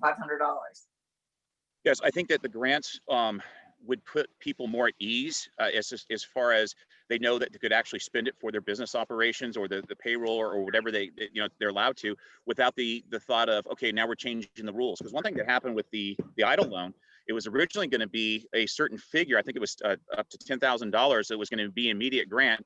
And then by the time it actually got fully released, it changed to where it was only going to be $1,000 per employee. And so some of these people that are out there, they can't even trust in some of that assistance that they're looking for. And I think that if the governor's program is solid, and his administration is able to release these monies, or the committee is, then that would be most helpful immediately to give a peace of mind, but also some immediate financial assistance to keep the operations going. Thank you. Anybody have questions for Jim before we move to Joan and Ted? Thank you, Jim. That's terrific. It's helpful to hear, have a check-in with the construction industry. Thanks. Thanks very much. You're welcome. Yeah. You're welcome. Joan and Ted. Good morning. Good morning. Our fearless leader is off in Senate Natural Resources testifying on S-237. So he'll be back to join us in a second. And I think we'd really love sort of an update as you better understand the guidance from the feds. It might be a great place to just start with an update from you two on anything that we need to know as we weigh action plans. Right. So what we learned, I think it was yesterday, although everything's blending, was that what seemed to be in question right now is the usage of the funds for guarantees or loan loss reserves. And so that put into question the loan segment of our proposal, but it doesn't really have to. I think that even though we can't keep the funds, there's still an argument to be made to have very patient loans, 0%, what have you, to go out to businesses that need more than the grant amount. So even though that guidance, I guess, I forgot, I don't know which day that came out, but my understanding from David Hall is that your joint committee between the legislature and joint fiscal is sort of advising against the use of the funds for guarantees. So, so I guess what I'd want to know from the committee is, where do you stand on that question? We still think a case needs to be made that loans are a good idea, even if we have to give it back to Treasury, because of the fact that people need more than what the grant could give, as well as the kind of discipline and criteria that someone would have to go through to get the loan, and the VITA kind of management of the loan, or the regional nonprofit lenders. There's maintenance and management of that credit all the way through. So just interested to understand, what changes would you propose to our proposal based on that information? Well, I think from our earlier discussion with Cassie, I think there's still very strong. I mean, I think we understand the need is that the loans present, the need for many businesses is much larger, and therefore the loans are an essential element to it. And how we explore the moral obligation capacity of the state and extending it is, I think, our key question. Does anybody in the committee have a question on this issue, Randy? I want to just get some clarification regarding the costs of maintaining those loans. Yes. We know that the loans essentially are potentially almost free of interest for some period, but the costs relating to maintaining those loans, whether it be through VITA or a commercial lender, how does the federal guidance, if at all, deal with where those costs come from and how they are paid? Yeah, I don't think it gets into that much detail, but I think there is something in the guidance, as I recollect, that there is an allowance for a certain percentage. I believe it's up to 3% allowable for administrative costs. So I think there is an allowance for that. Well, is the allowance, though, in terms of the cost, is that something that is essentially paid out of CARES funds in the future? Is that something that is allowed for in advance? Or is this a cost that is simply passed back on to the borrower? I think because of the fact that this is disaster assistance, we wouldn't want to put the cost on the borrower. And instead, since there is no, well, we're thinking that there would not be interest necessarily, that there would be an upfront type of fee to take care of the administrative costs. So I think in the proposal, there was a low interest rate proposed for VITA. So there was a thought there would be interest, but I think instead that cost structure has to be reworked to account for their ongoing expenses. But in order to do that in compliance, it would have to be upfront. Well, I guess that's my question, is based on the federal guidance, is these are for expenses that are incurred this year as opposed to accruing expenses to be paid in the future. I just wonder if there needs to be some clarity sought as to whether these upfront fees, which relate to the payment of maintenance costs over a period of years into the future, is in fact an allowable cost. Mm-hmm. Yeah, 20 years. I mean, the tail on the loan is long. I mean, the tail on the cost incurred is long. So okay.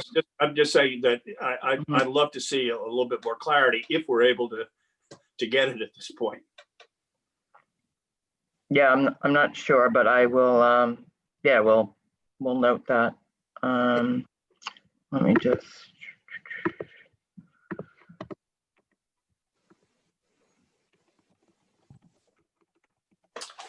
Anyway, while Joan's finding that, anybody have anything else? Becca is there, but Cheryl? Ted, do you have anything to add while Joan's looking at that? Sure. I think when we come to the loan question, it's all about risk and reward. And we recognize there's a little risk because the federal guidance is very skinny. Yeah. So nothing in that federal guidance says what we want to do is not allowed. So it's clear that you can make a 0% interest loan and when that loan gets repaid, it needs to go back to Treasury. I would say there's still the ability to use this funding for a loan guarantee, for loan loss reserves, and to leverage additional loan dollars. It's just there's some risk there. And so I think there's three ways we can mitigate that risk. One, when you make a grant from the state to another entity, I would argue that money has been obligated and spent in accordance with the guidance of that's been issued. So there's one mitigating factor that you do.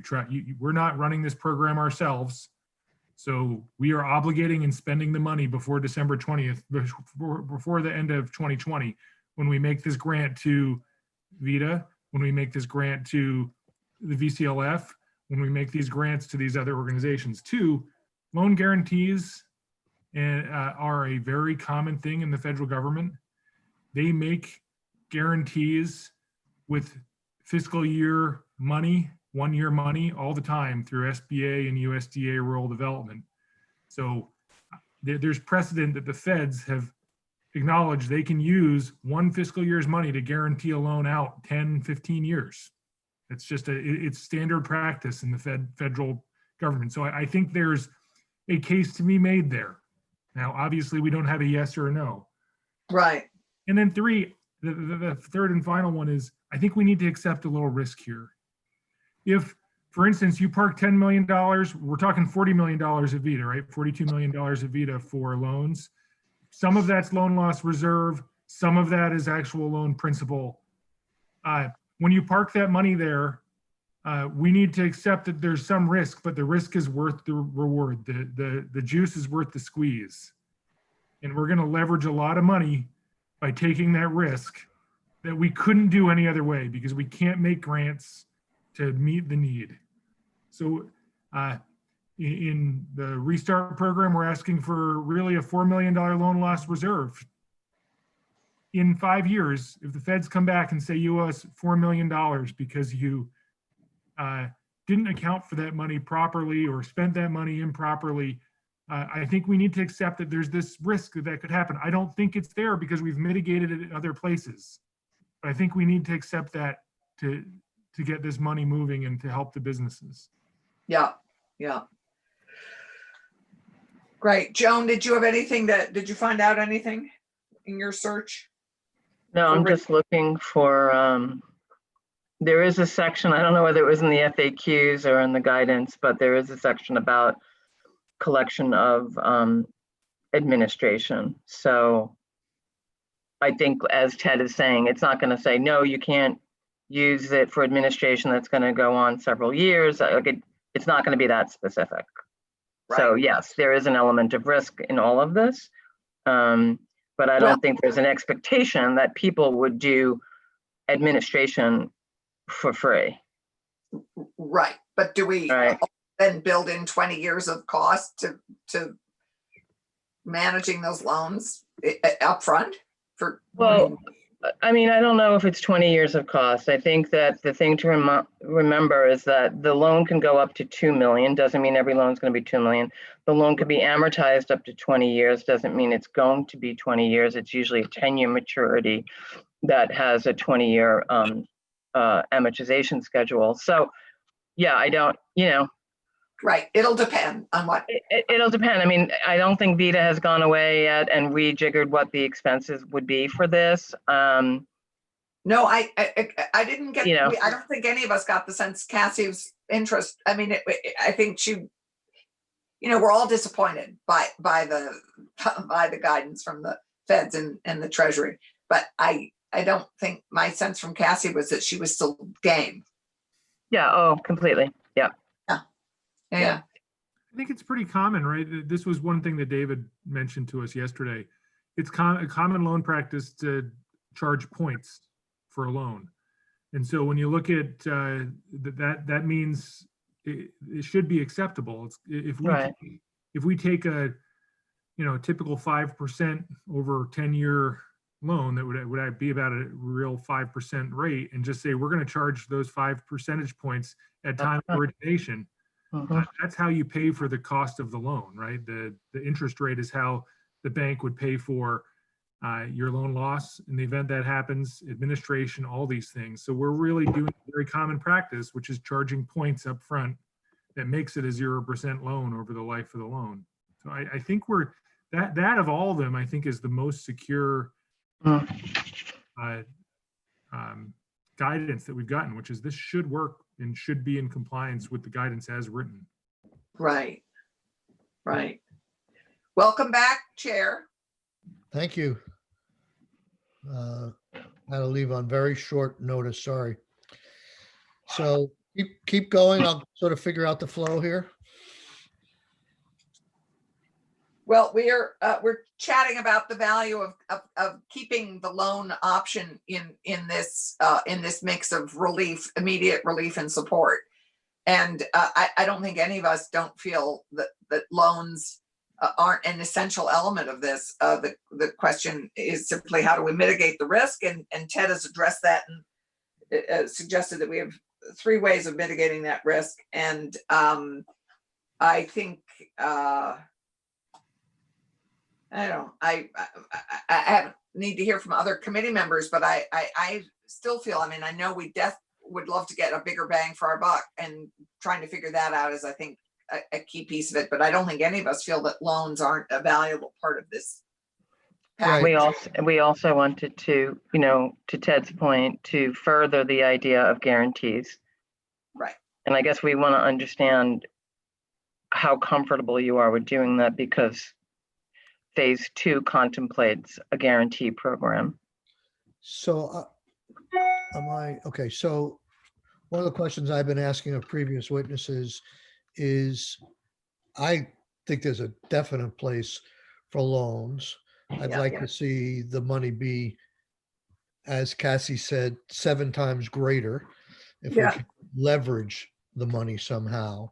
But I guess my concern is with what's being proposed by the administration is it enough? I mean, if all that's going out on the street is $42 million in loan, I mean, I know not everybody's going to ask for a $2 million loan, but if it was a $2 million loan, there would be 21 loans. If it's a $100,000 loan on average, it's 420 loans. That doesn't seem like enough loans to make the program. So think about it this way. I mean, there still is tremendous capacity on the PPP loans. So I know that there are issues with PPP. We know that we tried to stem some of those gaps, fill some of those gaps, but there still is quite a lot of capacity on PPP. And it may become more attractive on PPP because businesses are now reopening. Yes. Whereas 2 months ago, it was kind of far off. So we are having another town hall on Friday with the financial task force and technical assistance task force to go through PPP, again, how to apply, with the idea that people should still apply for that. Because if Congress does make changes, we're not sure, but if they do, then there may be another run on that money if it makes it, more palatable for folks, longer lead time, some of the changes that have been recommended. So yes, you are correct. 46 million doesn't seem like a lot, but I think in tandem with the rest of the capacity that's out there, a little bit of this is an experiment. We don't know for sure if it's going to be enough. There's still more money in phase 2, so what is the PPP capacity that you talk about? There's still like 100 billion left in the country. I think that's the last number I saw, so there's still capacity, and we don't have data points on how many applied here. We just know that there's like 12,000 that got it here in the state of Vermont. But there's still lots of businesses that had not applied, and we, based on the sentiment that we're hearing, and of course it's anecdotal, but not everyone applied. So there still is capacity there. We're not thinking that this 46 million is going to fill all the gaps, but it's, the state's effort to do something analogous and even a little bit better.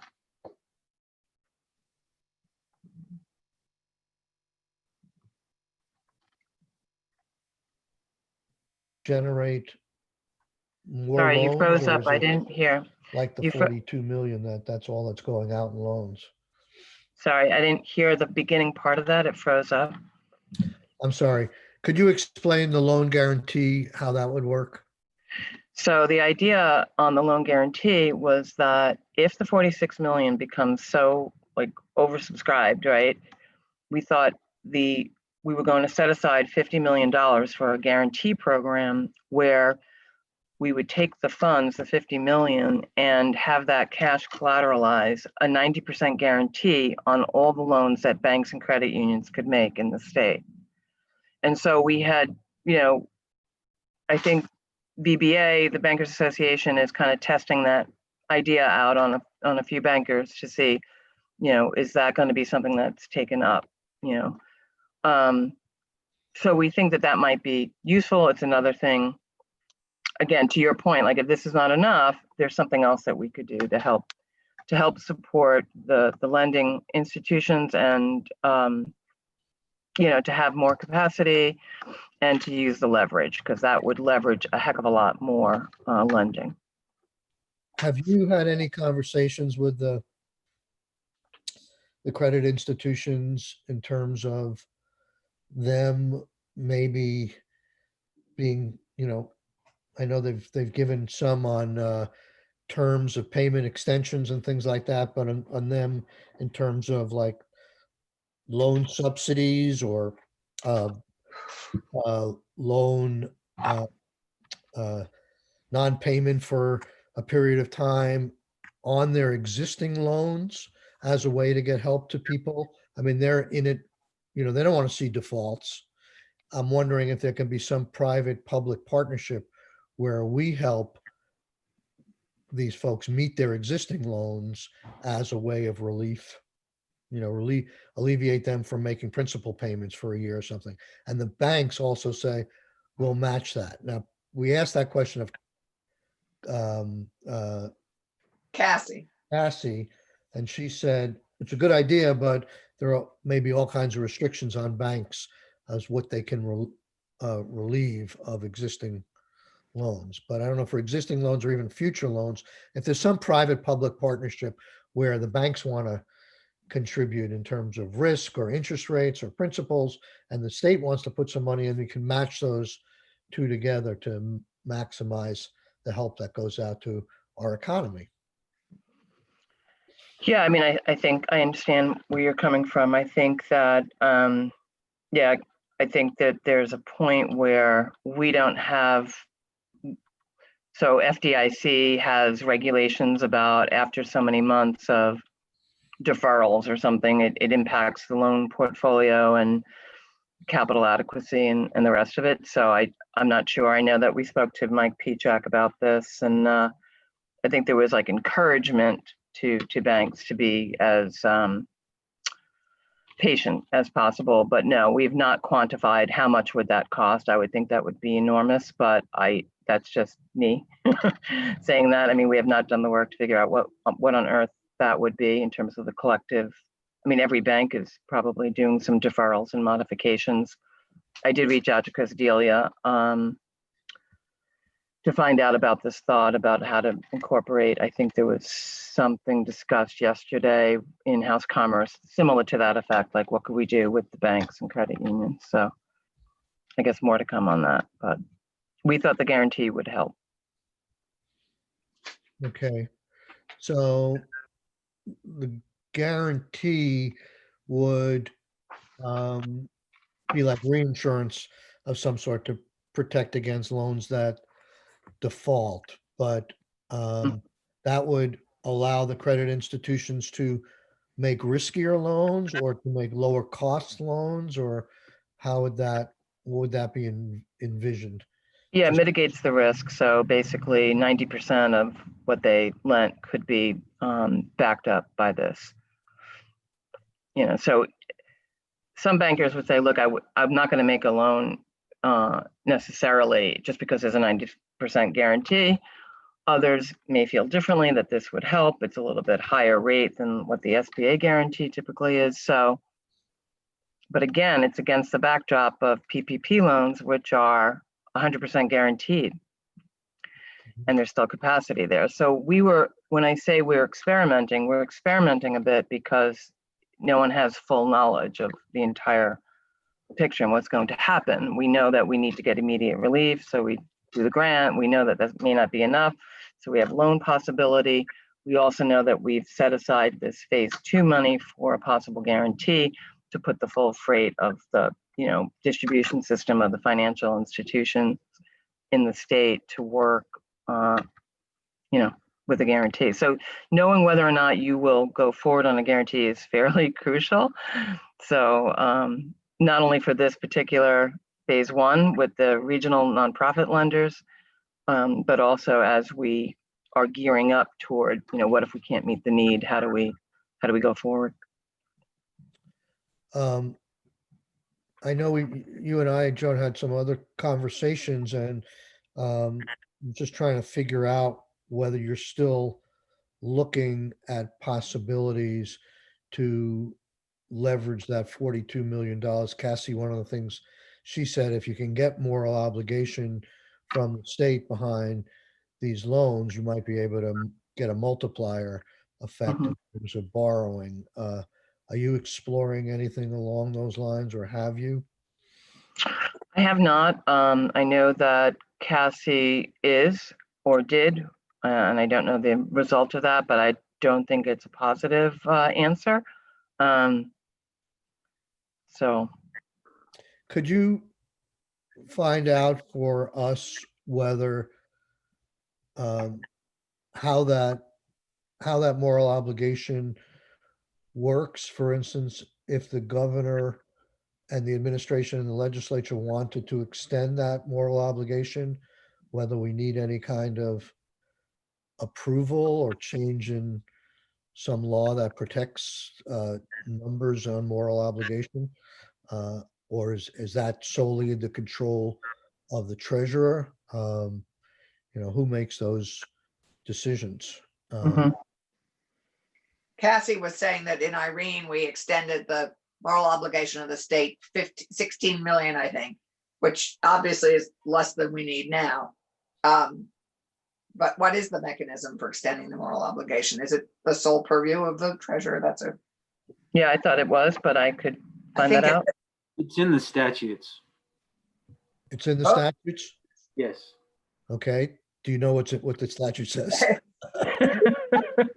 The number, I'd have to go to VITA's statutes to look it up, but it's not just VITA. I mean, whoever has a share of the moral obligation authority, it's codified, and ultimately the treasurer always comes in and says, I'm comfortable extending this much to this organization, et cetera. So maybe our next step is to actually ask that question of the treasurer, but have an amount that we're talking about that we can agree to. So last year we put in $6 million of greater moral obligation to do broadband. For broadband. Well, apparently we took it from some other moribund entity that didn't need it anymore. So I don't think the overall amount is out there. Okay. Well, as you know, we're still hoping we can expand the borrowing more. And the question is, if we can't, is that the proper mix of funds that have been suggested at 42 million? Because I don't think it goes very far, and most people are asking us for grants, but we'll see. We're on schedule.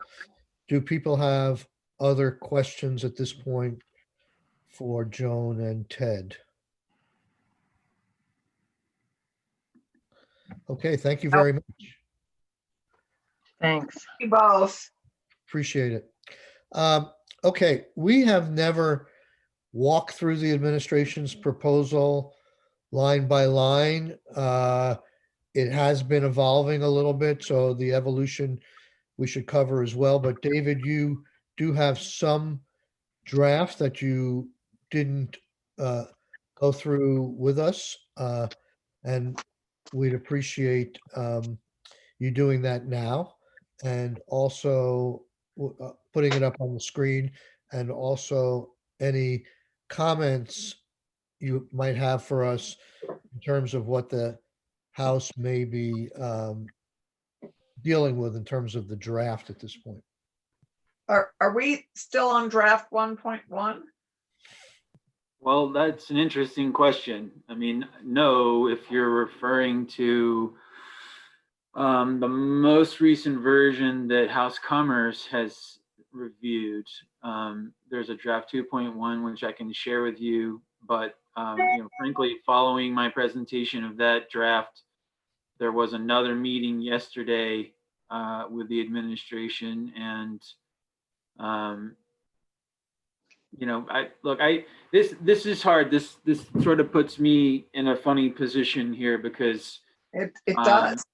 Really, the draft proposal, if you will, is the administration's proposal. The bill that I wrote is based on their language in 1.1, and then 2.1 was mine and Commerce's effort to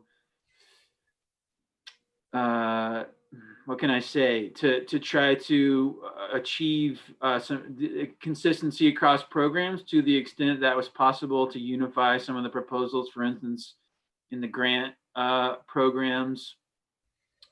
And so that is the most recent version of the bill. The discussions yesterday with the administration, and then the work that Representative Kimball did subsequently, I suppose represent a step down the path, but based on your testimony here, I'm not sure that that is an approach that the administration endorses. So all that is to say, I can't tell you what the administration's proposal is, because I don't work for them, and I don't know officially what it is at this point. What I can tell you is what's in draft 2.1. I can tell you the concerns that I have raised there, and if you want, I can tell you, the fruits of the discussion yesterday that bear on those points, and that's about the best I can offer right now. I think that would be an incredible learning experience for this committee to do just that. Okay. Yeah, I agree. And also just to understand when you say what Charlie went off to do after 2.1, that would be helpful too. What was his task? Yep. Well, I mean, Charlie wrote it up, but it was a meeting that was intended to try to focus what was within the realm of the possible and not. So, but certainly Commerce has not made final decisions. They will not begin their work to mark up a bill until tomorrow afternoon. So I can't tell you definitively where anybody is right now. I can only tell you what's in this draft and what concerns I have about the proposals. It is 2.1 posted for us to look at? I don't know that it is, but I can send it right now to Denise or whomever else, and I can also share it on my screen. Could you, actually, it's easier if you email it to all of us so we can pull it up on our own devices and actually look at it so we can read it. Yep. So shall I stop sharing then? No, do that as well. Okay. All right, so I'm sending this to Denise right now, and I will post it. I mean, excuse me, she can post it. I will put it up on my screen right after I send this along. And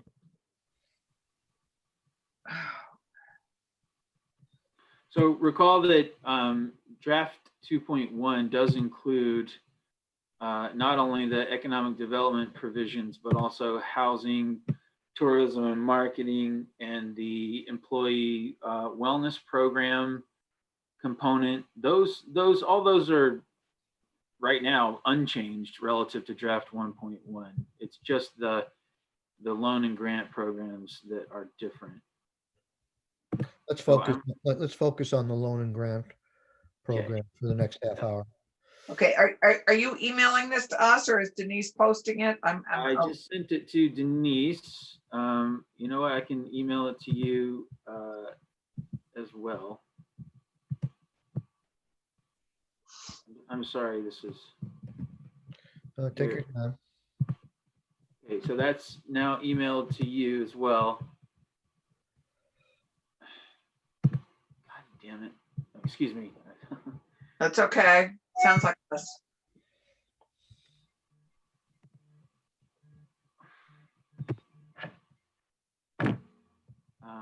Draft 2. There, we Share. got it. It just Okay. came in. Everybody have it? Uh, And are you now seeing it on your Zoom screen as well? Yes. Okay. So the impetus for the change between 1 and 2 on these programs, as I said, was to attempt to, is it still sharing or not sharing? It's sharing. You can see it. Yep, we can see it. Is there any way you can make it a smidge bigger or not, David? I don't know that I can. Does that help? Okay. Is that bigger? I will move closer to my screen. Did it just become bigger? No. No, so that's why it's easier to have it, sadly, posted or in an email, because then we can, and it's Section 2 of the bill. If you'd like to see the amended language, it's on. What's that? Oh, is that Ron? Ron, we can hardly hear you.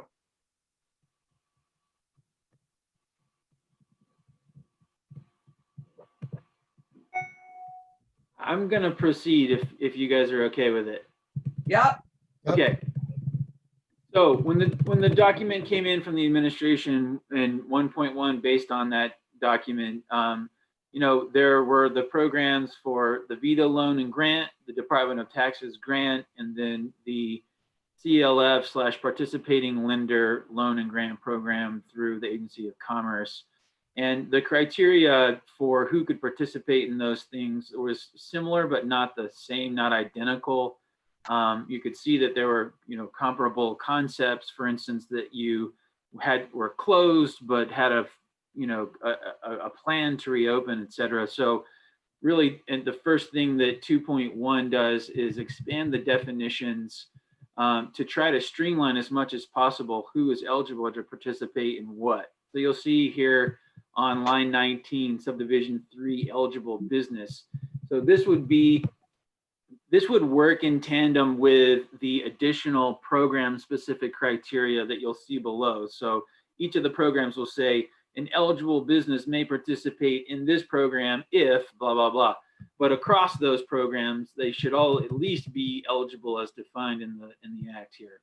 So that means it's a non-public private organization that has 1 or more employees in Vermont. And of course, there's some discussion about what that number should be between the programs. Are they full-time or full-time equivalent, et cetera. The thresholds they have right now for VITA are 6 or more full-time employees. And for the Commerce program, it's 5 or fewer employees. And the tax program is actually silent on the number of employees. It's just based on revenue sales.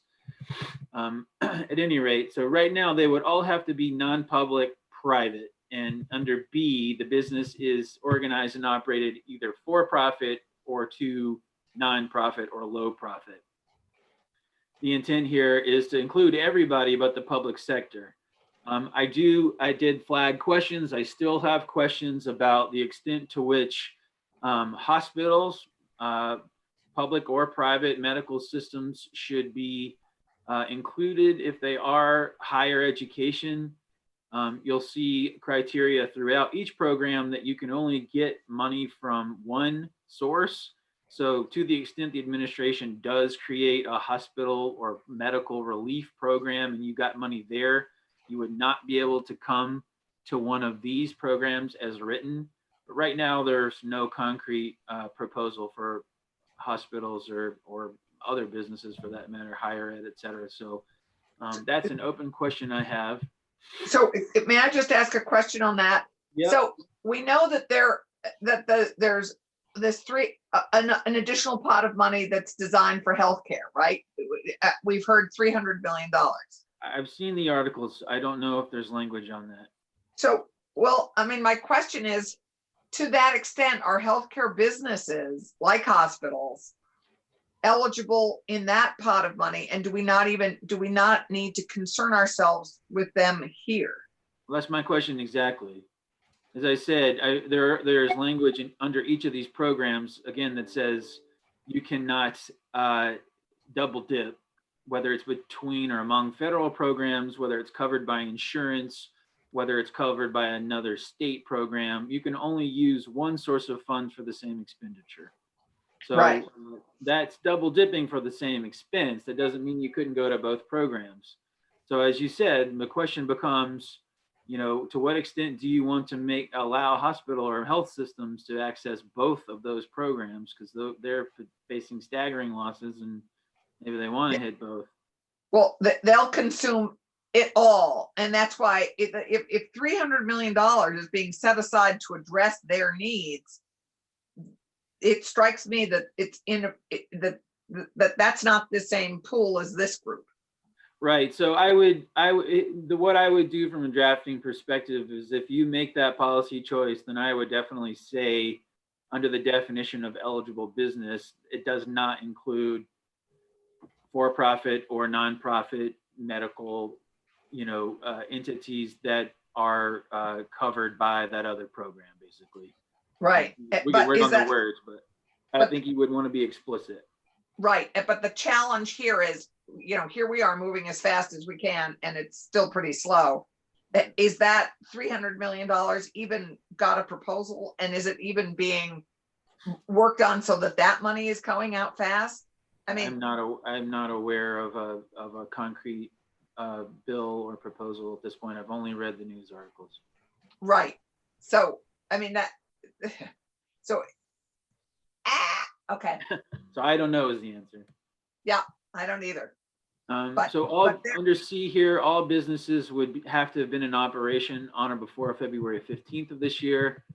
Under D, the business is either open at the time of application or is closed due to the public health emergency, but has a good faith plan for reopening.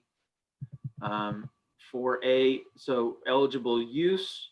This is, again, applicable across the board right now in this draft. It means the use of loan or grant funds permitted under the CARES Act to assist a business in addressing the cost of business interruption during the public health emergency. It includes working capital, fixed costs, accounts payable, payroll, other bills ordinarily paid from ongoing operations prior to the emergency, and cost incurred to change business strategy, delivery method, other operational changes in response to the emergency.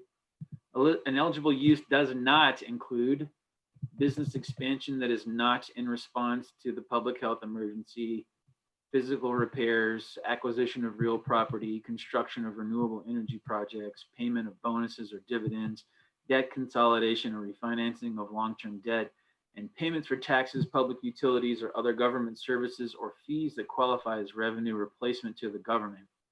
That is in highlight because it was not part of the administration's original proposal. I suggested it be added because the guidance is explicit that these monies cannot be used for revenue replacement. And it does specifically say you cannot use it to pay property taxes unless it's to avoid foreclosure, and you cannot use it to pay public utility charges.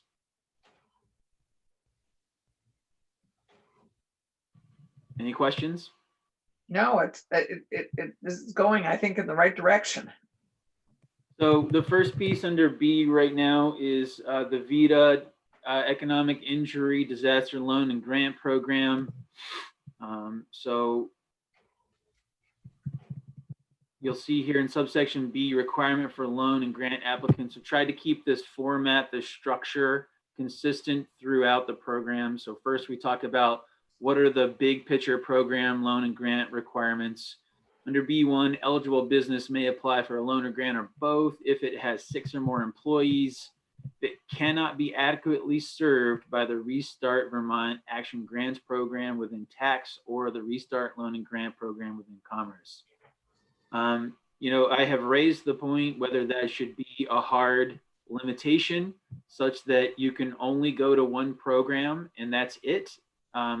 That is not the approach so far that has been taken. The reason being, in particular, that the Department of Taxes program is based on a particular class of sales, taxable sales.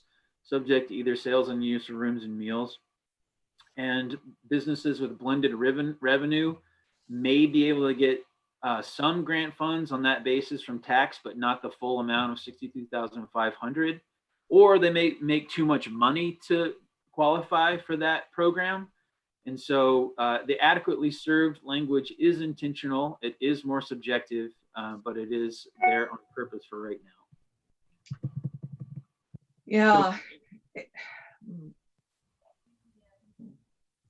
Under loan amount terms, the max amount of a loan would be $2 million. The authority would require collateral and a personal guarantee that doesn't exceed $50,000. No payments for the first 12 months.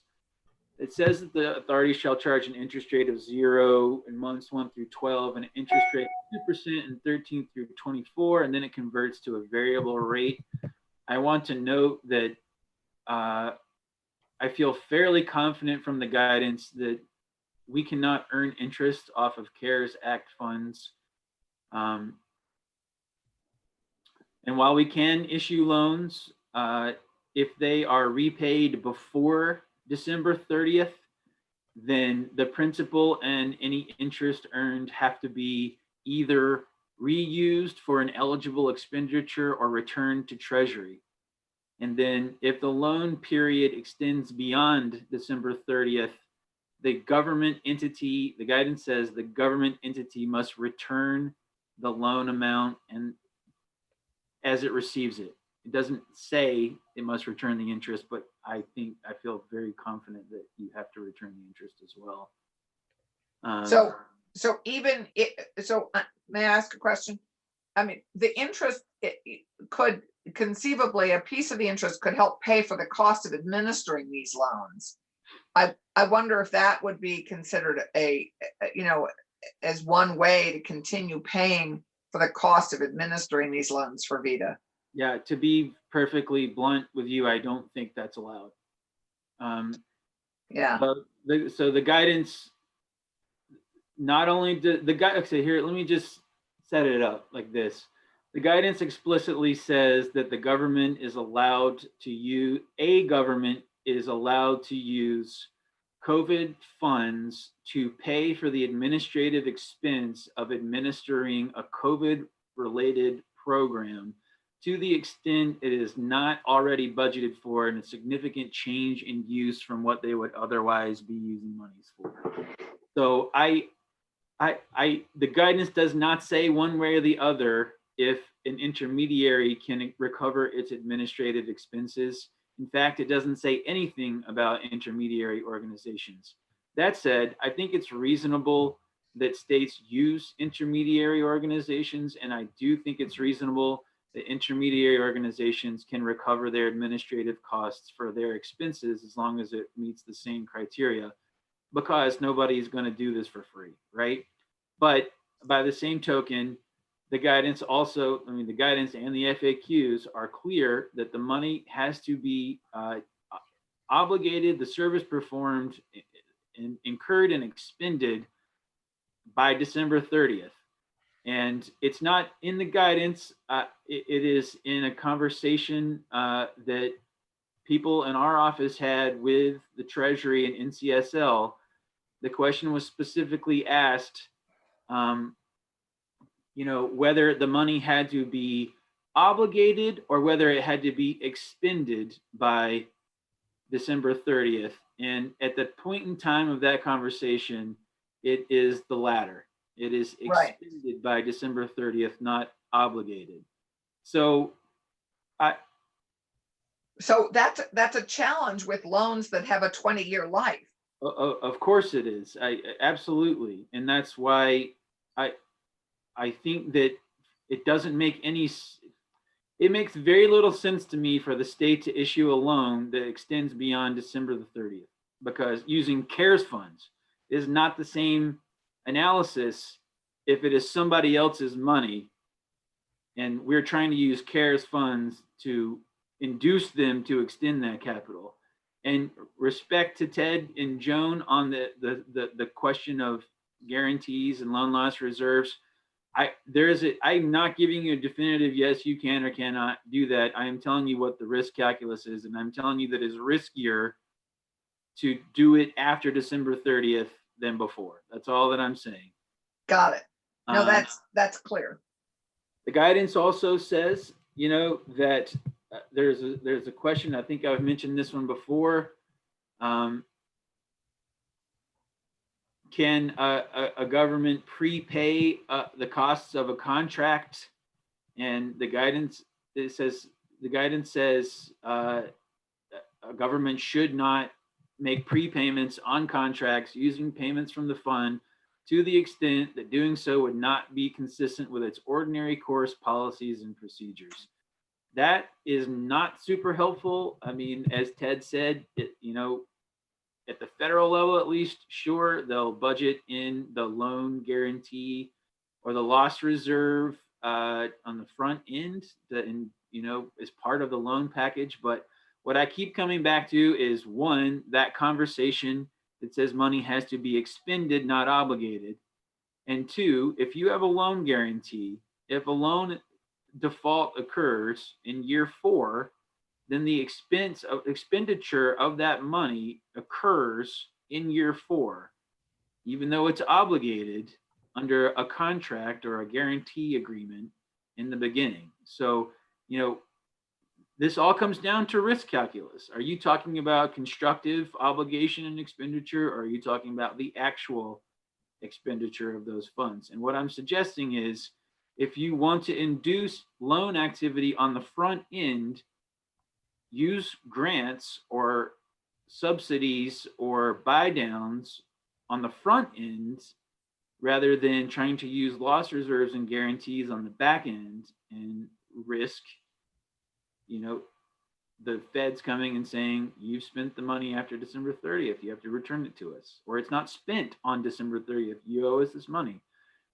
I can't tell you that that's the right answer. And admittedly, I'm a lawyer, you know, I'm a conservative, but I have discussed this with the CARES Act working group, and, you know, from Steve Klein, Catherine Benham, Jennifer Carvey, Rebecca Wasserman, myself, Stephanie Barrett, our consensus is that loan guarantees and loss reserves are much riskier because of the timing issue. Right. But it is a calculated risk that you as policymakers have to take. So that's really all I need to say about the VITA loan piece in subsection C, at least. Subsection D is a grant program. It is the same construct across all of the grant programs. It works like this. Right now in this draft, to be eligible, the eligible business has to either be required to close physical operations under the governor's order, or have experienced a 50% or greater drop in monthly revenue for any monthly period in 2020 relative to 2019 between March and September. Sorry, I've lost you, David. Okay. Are you in section C1? I am actually I'm in subsection D, grant amount and terms. So I've left loans, I'm on to VITA grants. Okay, I guess I don't see that. All right, you should be on page section B2 is 5. Page 5, line 4. Do we have pages on this? This document has no pages. It's just like one long document. The way it came to us, it has no pages. You have it opened in Word? I don't know. I opened it as my iPad opened it. I have no idea. That won't work to show you line numbers and pages, or you have to open it using the Word program, either through the iPad or through a computer. Allison, why don't you look at the screen for the time being? I can't see it. It's fine. It's just yeah. Okay, well, for any grant program, you could skip the words, these particular words right now, because they all work the same. You have to either be closed because of the governor's order or experience this 50% drop. So I will tell you that if these are the criteria for grants, then the potential pool of businesses that may be eligible could exceed 40,000.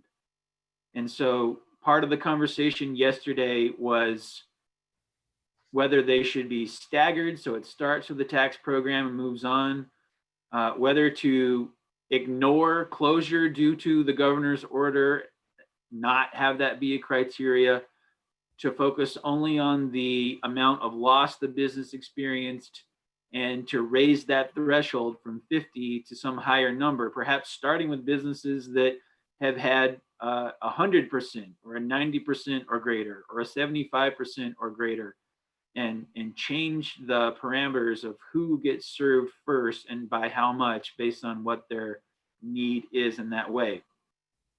The reason being, you'll see in subdivision D2 here, is that the grants right now are based on a formula. And so a grant under any of the programs, no matter who is issuing it, would be based on 2.5% of your average sales across 2017, 18, and 19.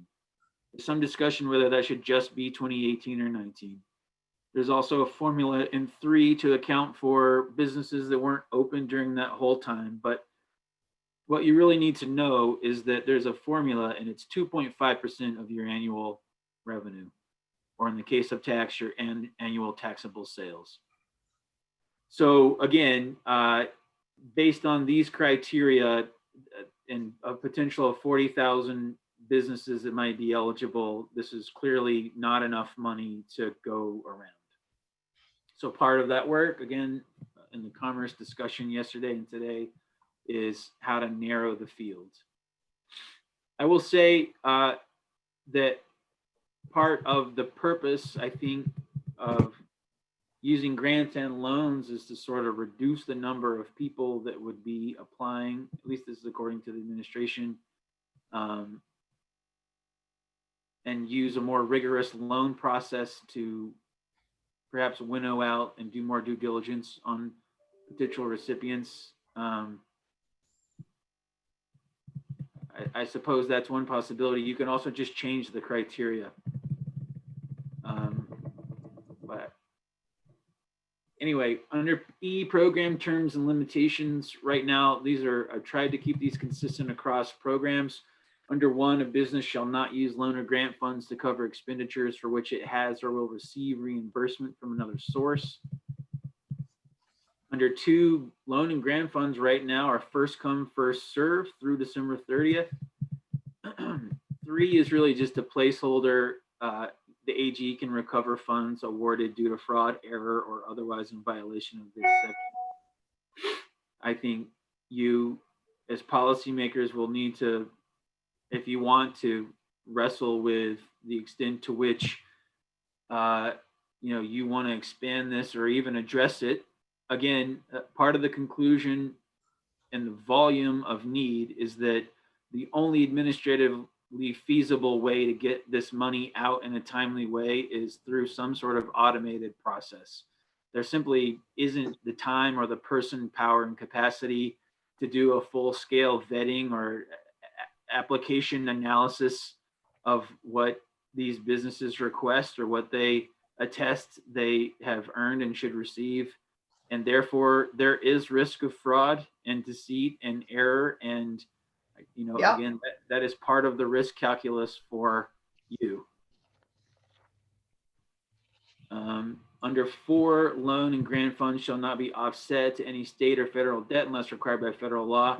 That was in the tax grant proposal. It doesn't have to be here. I've put it in each of the programs for discussion purposes.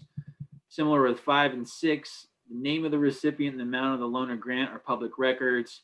And then any documents containing federal ID and sales amounts are subject to confidential provisions in the tax law as return information. I don't know that you need 5 or 6. I think those laws, the public records law and then the tax privacy laws, are going to apply independently. They operate independently of this act. So I'm not sure that's necessary, but they're there for discussion. So that's it for the first veto loan and grant program. And I know that's a lot, and I'm happy to pause here and take questions if you want, or I can keep going. So what, is there any reference in any of this in terms of eligibility or the amount of the grant to other monies, federal or otherwise, that the business may have access to? Well, there is this on page 6, you'll see line 1, a business shall not use loan and grant funds to cover expenditures for which it has or will receive reimbursement from another source. So the Right. specific purpose of that language is to prohibit double dipping for the same expense. It does not preclude a business from availing itself of multiple programs. Right. The federal law and guidance are explicit that the CARES Act funds are not intended or required to be a funding source of last resort. You can use those instead of or in addition to other federal programs, but you cannot use the funds for the same expense. So if you are using a PPP loan to pay for certain payroll costs in March and April, for instance, you cannot use CARES Act funds for those same payroll expenses in March and April. You could use them for different payroll expenses. You could use them for for May and June payroll expenses, but you can't use two sources of money for the same expense. Likewise, the guidance says you cannot use CARES Act funds to reimburse a cost that is covered by insurance. And again, that's the reason that is up in the definition of eligible fees. So those are sort of the limitations, no double dipping. So you said that nothing can get out the door unless it's automated, and I guess you get some degree, so to get to some degree of automation by going through tax and looking at tax receipts. But the grant portion of the Vita thing, people don't have the tax receipts. How do we automate a quick turnaround of money to those businesses that don't have trust taxes? And also, I've heard comments, as I'm sure you have, that some of the tax receipts on the business that do have sales and rooms and meals does not accurately reflect their revenue because they may be dealing with nonprofits that don't pay those taxes. Right. Yes, all issues, certainly the tax grant program would be the most automated of the three because they do have access to the sales and use and rooms and meals data. And my understanding is that would be the least labor intensive way to get the money out for the businesses for which they do have that information. For the other two grant programs, there is no comparable automation. And in fact, the standards are slightly different because of it. You'll see in the language that in the tax program itself, it says, the amount of sales subject to annual sales subject to those taxes versus the other two programs, it is the annual revenue. So wherever you house the other grant programs, and frankly, even if it's also in tax, there is no mechanism to analyze it that's already set up the way that tax can do it. So you have a continuum of options, I suppose. You can have, a very labor intensive operation where people have to document extensively their revenues, and then somebody actually examines it, checks out all the figures, has to get data from tax and other sources, and then verifies the amounts that are being requested. I suppose that is the most labor intensive and time consuming process. Yeah, I suppose theoretically the other side of that is, like a 5-page online questionnaire that says, what is your business? How much did you earn last year? What did you earn this year? What amount are you entitled to? Here's your check. That is a perfectly theoretical formation of what I'm suggesting, but the reality, I suppose, will be somewhere in between that. And how that works, frankly, I have not heard that they have it figured out, and because it's super complicated and busy. Right. And how does the staff at Vita, even if they're even begin to have the capacity to deal with the number of businesses that are going to be applying? So that is one of the focuses of the conversation yesterday, was the extent to which you want one point of contact for intake and then distribute the work to other partners, or do you want to have multiple points of contact and multiple points of administration? I mean, right now, part of the reason that this is diffused into 3 grant programs based in VITA, tax, and then at RDCs is to diffuse the workload. I don't have an answer for you. I don't know the right way to do it, and I don't know what's best. Right. So and the RDCs don't have the staff either, quite frankly, to deal with the volume in their areas. I mean, if we, let's say, put all the grant, and just had Vita doing the loans, if we did all the grant application and work through the RDC, they don't have the staff either. I don't know what to say. It's a problem. Right. I think one of their primary concerns, and it's perfectly legitimate, is the volume and the risk of running into the Department of Labor unemployment situation where they are simply overwhelmed by the amount. And therefore, you know, proposals being considered right now are how to limit the volume, whether it's staggering, whether it's making the criteria more restrictive. Those are all options. One question, David, Sure. regarding the issue of how to decide how much to lend, first of all, and then the type of application that you referred to, secondly. There are businesses who have, at this point, very low revenue, but they have expenses and the likelihood of funds in the future to cover those expenses. And by that, I mean firms that are in the IT development business, firms that are in intellectual property development based on patents or other things that they own. These firms often have expenses such as legal and development and software development, et cetera, as well as indeed obligations, but have very low revenue at the present time. These are often startups. And it would seem like this methodology would largely prevent them from getting any assistance. Well, the formula is, one of the gatekeepers is in any 1 month period between March and September of this year, did you experience a drop relative to that same period last year? And again, right now in the draft, that number is 50%. The most recent proposals I've heard have been anywhere from 75 to 100. So I suppose they have to qualify there, or they have to have been closed because of the governor's order. And neither would necessarily apply to firms that are in either the intellectual property business, firms that are in the process of producing a book or something of that nature, filmmakers. I mean, I can think of a lot of industries, where there are actual business activities and funds being expended that took a big hit in terms of their future revenue because of the coronavirus, where publishing stopped, movie making stopped, some of the R&D stuff was curtailed in terms of the ability to market in the future. And these folks seem to be left out. Yes, so they would not qualify for the tax program because they are not monthly or quarterly filers of sales and use or rooms and meals.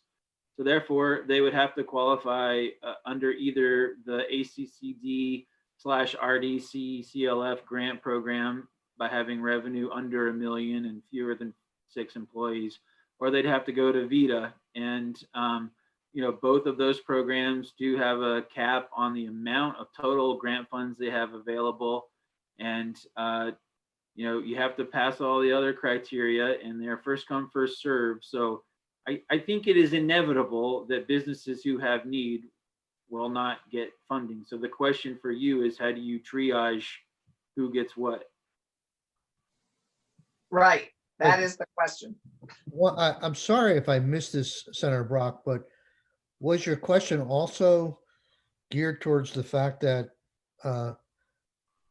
these businesses, in addition to suffering a loss, may not really have any revenue. So even if they get in the door, the way the grants are calculated, they would get no money.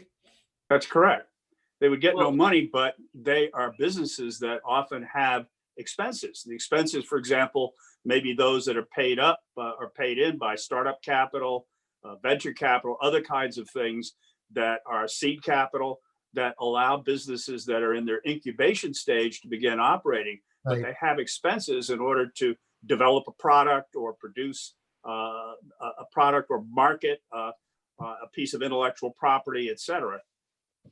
I apologize if I misconstrued your question. If you're referring to the calculation of what constitutes its annual gross revenue, I suppose if you are a revenue neutral or negative business, then no, you would not qualify for a grant. Okay. Well, And that's correct. I mean, and I guess my question there is that the intent. Seems to who be. knows at this I moment? don't have an intent. So, and would the businesses, as far as the way this is drafted, that have receipts from trust taxes, but it's not, they do most of their business with nonprofits or something like that, would they be stuck at a grant level that's just based upon their tax receipts as Well- opposed to their revenue? So for purposes of the tax program, it's going to be what they report as being sales that are subject to those Okay, 2 or 4 classes of taxes. And then, I mean, right now, there is theoretically the opportunity for you to get some money at tax and then go to one of the other 2 programs to get the rest of the grant funds. If for some reason your taxable sales didn't realize the full $62,500. So you could qualify for half of that at tax and then try to go get the rest from one of the other programs. The rule is that across all programs, the maximum grant per business is $62,500. and Well, I think though this goes back to this question that I'm asking about the businesses that have either low, limited, or for that matter, non-existent revenue. These are people who are often in startup situations, venture capital situations. The people who occupy our business incubators are often in this situation, and they're the people who often are at the most need for revenue so that their idea can continue. And maybe one of the measurements might well be expenditures, Anything where there's a track record of expenditures towards an end. yeah, we have an incredible complicated task here, especially in the time frame. Oh we're- my God. we're Yes. making. So we're gonna have to have David back soon. We have one other issue we need to deal with, and then I have a chamber thing I have to leave promptly at noon. So David, So thank can I you. just, Yes, before David leaves us, can we just get a sense of Charlie, you said that there was something else going on with this draft that we should know about. It's posted on Commerce's page. I can send it to you. It is a new spreadsheet that he prepared based on the conversation yesterday that would narrow the number of programs and perhaps the criteria. Again, that was based on the meeting we had yesterday. Right. Sounds like. Is that the color-coded Yes. thing he sent me? Yes. Okay. I haven't had a chance to look at it, but I looked at it enough to see that it was in yellow and green. It is a new version of his original spreadsheet, so make sure you have the most recent one.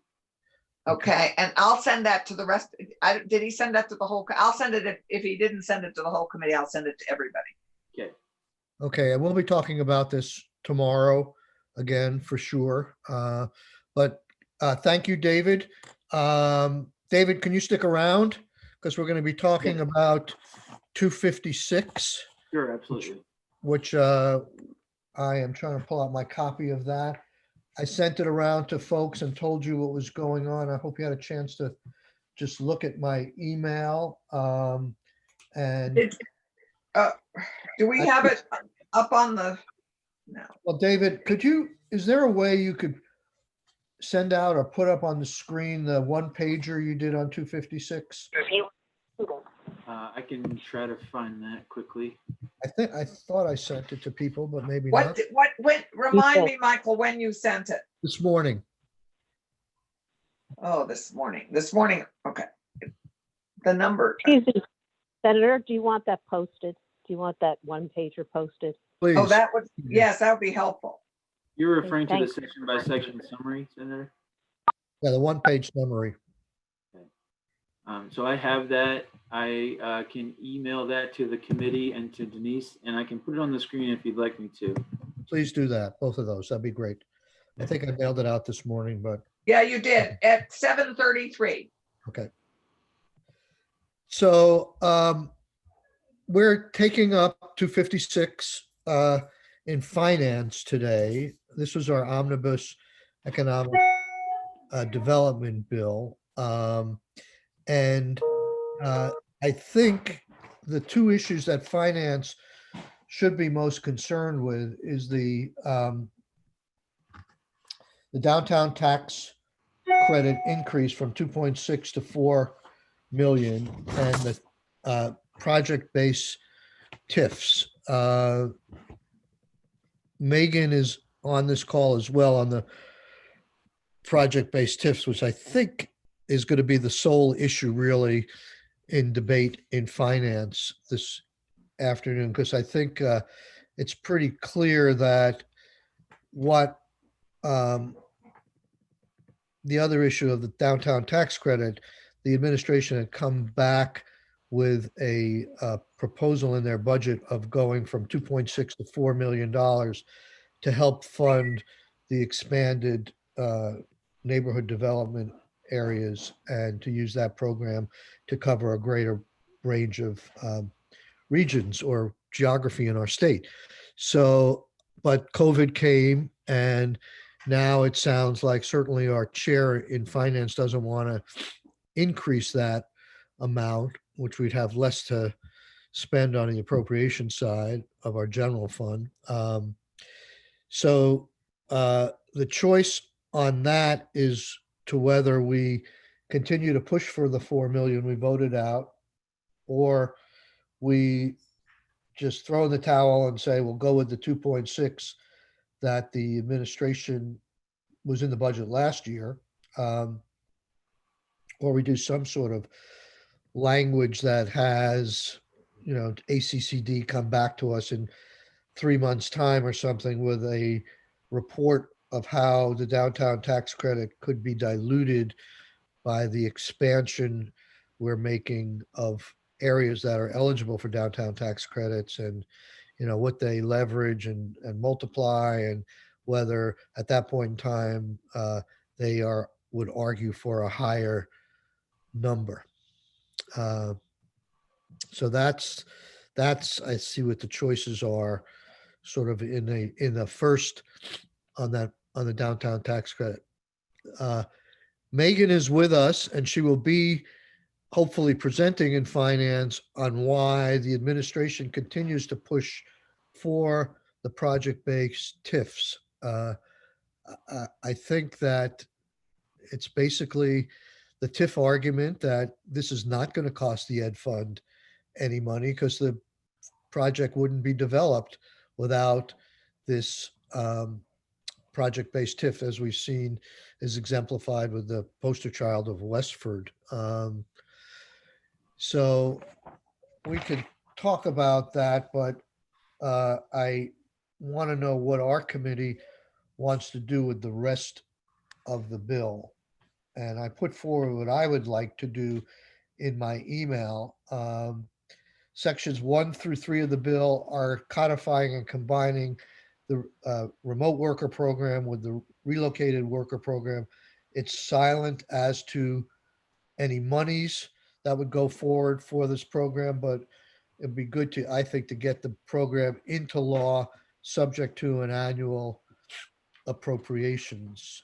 I don't think, I would argue that for the purposes of this afternoon, finance shouldn't touch that. It really doesn't affect the revenues of the state. It may affect the appropriations if, when the bill goes to appropriations, if the Appropriations Committee wants to put any money into that.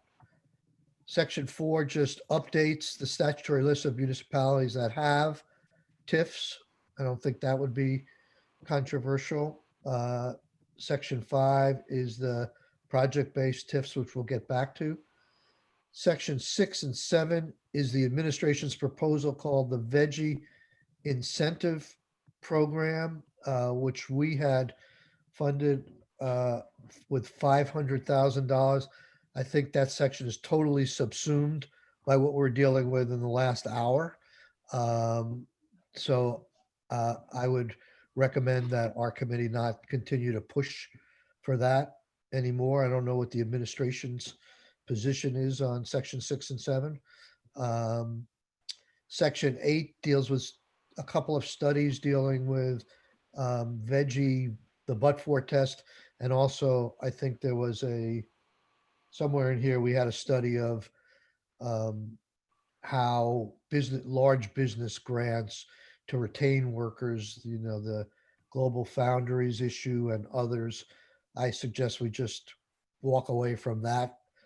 We don't need to bother the agency with studies at this point, I think, given all they're dealing with. Section 9, again, is the tax credit program, downtown tax credit program. I think we either just go with 2.6 for now, and we can resurrect it potentially at a later date if circumstances warrant an increase. Section 10 is the appropriation section. I don't think finance will be dealing with that. One thing I would like to keep in this when the bill goes to appropriation is the one-stop business portal. They're midstream. The governor had it in his budget before. I don't know where the governor is right now. Megan, Joan, you're on the call too, right? Joan, are you on the call? All right. Do you know, Megan, in the new budget, the skinny budget, is there provisions for things like the downtown tax credit? I'm sorry, I don't know that on the downtown tax credit. Sorry, I missed the question and I was muted, but The question is, on the downtown tax credit, has the governor put in a number in the 2021 budget for the first 3-month budget for that? I could find that out. Okay. I'm assuming he's not pushing for the increase anymore. Do you know if he is or not? Any kind of? I'll find out. Okay. And I mean, Michael, I Yes. think we're caught, both trying to relieve business and provide help to business, but we're also trying to stimulate the economy. And this is a classic example of that would stimulate construction and growth. So we're kind of in a funny balancing act with some of this. Well, I'd ask the other members of finance and economic development whether they want to continue to push for an increase in the downtown tax credit in this climate. And I mean, I don't think I would if the governor's not pushing for it. Right. So we need to. I would agree. We need to find that out, but we'll see. I would agree as well. Yeah. So the remaining issue, I think, for finance is the project-based TIF. I'm a TIF supporter. I think it really makes sense to get out to the small communities with this stuff. I don't buy into the fact that it's a drain on the ed fund. It helps, if anything. So I want to continue to argue for Section 5 in the bill, and I don't know how others on I finance. feel the same way. Becca, are you there? say I am on 2 calls at once here. Yeah, I know the feeling. I have to get off in 3 minutes. So the question is, I don't know if you heard it. Are you willing to argue with the rest of our committee in finance that we continue to push forward with the project-based TIFs? You want me to argue with the committee? Is that what you're saying? Argue No. in conjunction In with. On behalf of, Yeah. yes, absolutely. Okay. And one fallback position I just thought of, depending how the conversation goes, is that we can have an effective date, maybe later than July 1st. We could have it be January 1st or something, so we get a better idea of where things are. And, that may be, but I'd like to get this on the books. This is, I think, is promising. Yep. And It's promising, but again, it goes to the reason to do it sooner rather than later is to get people employed and busy in constructing things. I mean, which is, so a lot of the bills that we have currently in play help stimulate business. So we want to be doing that. We don't want to be walking away from it. And that's my only concern with that. Well, we will do our best. We need the administration there with us this afternoon to make the case, to help us make the case in committee. I assume that sounds like the chair is going to vote against us and McDonald will vote against us, but I think we should continue to push for something in this area. And I know my understanding is the governor still supports this section, regardless of what happened with COVID here. Is that correct? Yeah, we do support this still. I think, communities are going to need all the tools available to them as we're trying to keep our village centers and downtowns afloat and the revitalization efforts going. It's, I think, more critical now than ever to figure out how we fund the gap. And that's what this is really doing. Leveraging federal funds that are available, leveraging state funds that are available, and helping our communities Okay. get there. I apologize. I have to go. If Allison, if you want to continue for a few more minutes. I actually think lots of people have to go at noon. Our 12 o'clock meeting that we had tentatively scheduled is not happening. Correct. And neither is our 12:30. I think our 12:30 is on. Okay. Okay. How do we participate with that? Actually, Peter Sterling should have been copying people. So why don't you write him if you haven't heard from him? Okay. But I have to go to the chamber meeting and I'm sorry. But I apologize. Thank you, everybody. I think Thanks. more to follow. And Exactly.